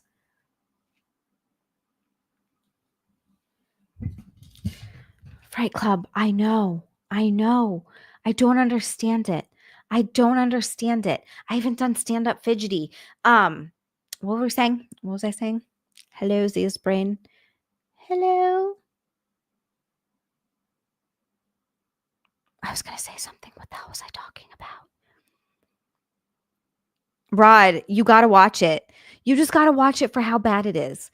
You just got to see, you got to see it. You got to see for yourself. RJP, thank you so much. Oh yeah. So I 205 for 3 sets of 8. So I'm going to see if I can do one more week of 3 sets of 8 and then see if I can move it up to 210 cuz I really want to did something almost pop out? Are we almost okay? Are we good? This gumbo pot, man, it's always trying to escape. The gumbo pot's always trying to escape. I don't know what I was yammering about. That's my problem. I forget. And then my barbell bent over rows were at 75 pounds. If I could get those up to 100, I mean, that's another 25 pounds, but that would be so cool. Anyway, the point is I had a great workout today. Oh, RoboCop's, the RoboCop movies are great. The original, and I actually did like the remake as well. Nobody get mad at me. Rod, I apologize in advance for you watching it. I can't wait to read the angry message after you've watched it. It was not good. I know. YouTube is lame. They're so lame. Stupid YouTube. You need to get with Michael Malice. He's starting stand-up, advised by Roseanne. I know the name Michael Malice. I know that guy. I don't know if he would have me on. I feel like I'm such a small potatoes creator that people would be like, who? I wouldn't have. Yeah. I know this guy. I feel like he'd be like, you want me to have this OnlyFans girl on? No, thank you. But I do know this guy. He's got a big following. I mean, look, if he ever wanted to have me on anything, of course I would say yes. I don't think he would enjoy it, but these gumbo pots are always getting me into trouble. I can't trust them. I can't trust the gumbo pots. Okay. Turn this down. What? Come on. I liked it, Rod, with what's his face? I thought it was pretty decent. Look, it's not the original. Don't judge me. It's not the original, but I still actually thought it was fun. Potato. Hi, Remy. Welcome to the stream. I should name drop the Chippa. I can't. That doesn't work. I should name drop the Chippa. Brendan Schaub did comedy. Anything is possible. Hi, AV Tom. Maybe I should start writing my stand-up. If he can do it, then I can do it. I mean, that has to be real. So much. That's true. I have done a lot of compound stuff. I wonder if that would be like, hey, I've been on compound. And he would be like, maybe. Rod, I don't believe you. Lies. I felt so stupid when I realized his name was Malice, exactly like the noun, not Maliche. And after a while of not knowing who the fuck CW was talking about, I asked and learned.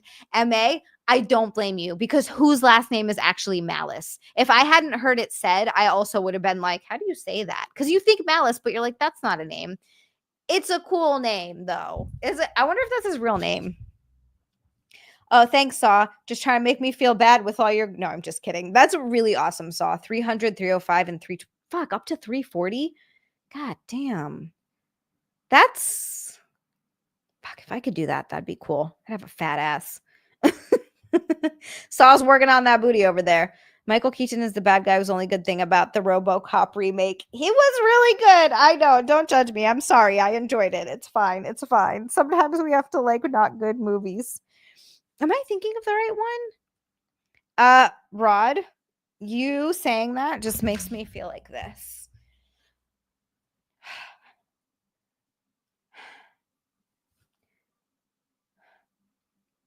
I don't know why. This is supposedly called Old Money Blonde, you guys. I don't know what that means. Oh, he was born in... Hi, John Roberts. He was born in Soviet Russia. Oh, he is Russian man. Does he have accent? No, I don't think so. I've heard him talk before. Svetlana would notice if he had a Russian accent, I would think. In Soviet Russia, accent as you. Oh, yeah. RoboCop, 1970s. I mean, oh my God. 2014. Is this the one I'm thinking of? Yeah. With, what's his name? Joel Kinnaman. That's the name I was trying to come up with. Oh, you know why I probably liked it? Gary Oldman's in it. I think I liked it because Gary Oldman was in it. I was probably like, oh, yeah. That's why I liked the movie. That's hilarious. Okay. I think it's bedtime for Zia. Holy shizballs. Why is there no Roomba Cop? That would be a fantastic movie. Oh my God. They're like undercover. You would never know. You just think it's a Roomba. RJP, thank you so much. Hi, Samtums. Thank you so much. RoboCop 1, 2, and 3 in the remake. I watched the originals, I think up all the way up to 3. It's been a hot minute.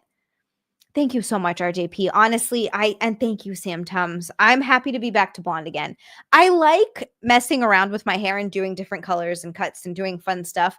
But I always, always, always go back to blonde because it's just, I feel Frankie old man. Oh my God. Frank, I swear to God, we talked about this and I couldn't remember the name of it earlier either. Affirmations. I could not, for the life of me, remember the word affirmations. That's not the affirmations we talked about. There's a RoboCop TV series. No wonder it only lasted once. They need to stop. They need to just stop. Swamp Weasel, thank you so much. Frank, we gotta figure it out. Yeah, Altered Carbon was fantastic. He was really good in that. I didn't see the second season, and people told me not to, so I'm kind of, I don't know. We'll see. I need to go back and maybe watch it at some point. But yeah, Altered Carbon was so freaking good. I know, Frank, but we got to work on it. We got to work on the good affirmations. Anyway, it feels good to be blonde again, is what I was saying. And then I thought that for the fall, I would go to a nice natural ginger. I know I'm getting sleepies. It's bedtime for Zias. It's bedtime for Zias. But I do have to thank you guys so fucking much. I have to thank you guys so fucking much for everything. Over on Schmumble Slosher, thank you so goddamn much with a 20. An orange boy on an orange Schmumble rant. And I'm going through all of them because you guys have been out of control tonight again. This is all going towards taxes. You can't, Frank, if I can do it, you can do it. Can I know what cost is? Oh no.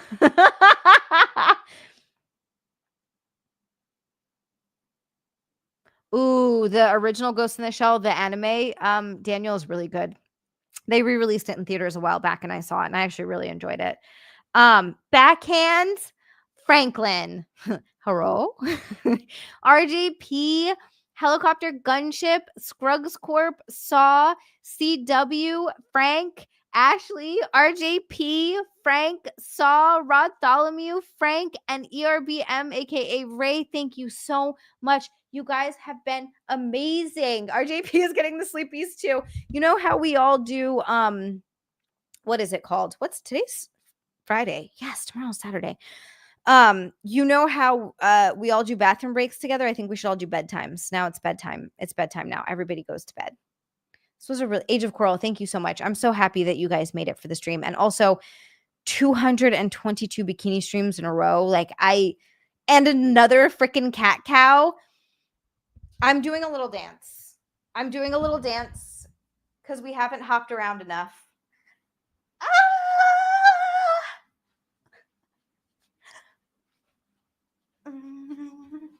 Do a little dance, make a little love, get down tonight, get down tonight, do a little dance, make a little love. What? Backhand, you don't want to go to bed?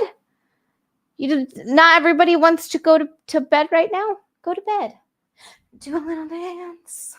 Oh, yes. Sleeping in. Let's go. Make a little love. Get down tonight. Get down tonight. Okay. Anyway, sorry. Oh, no, I don't wanna.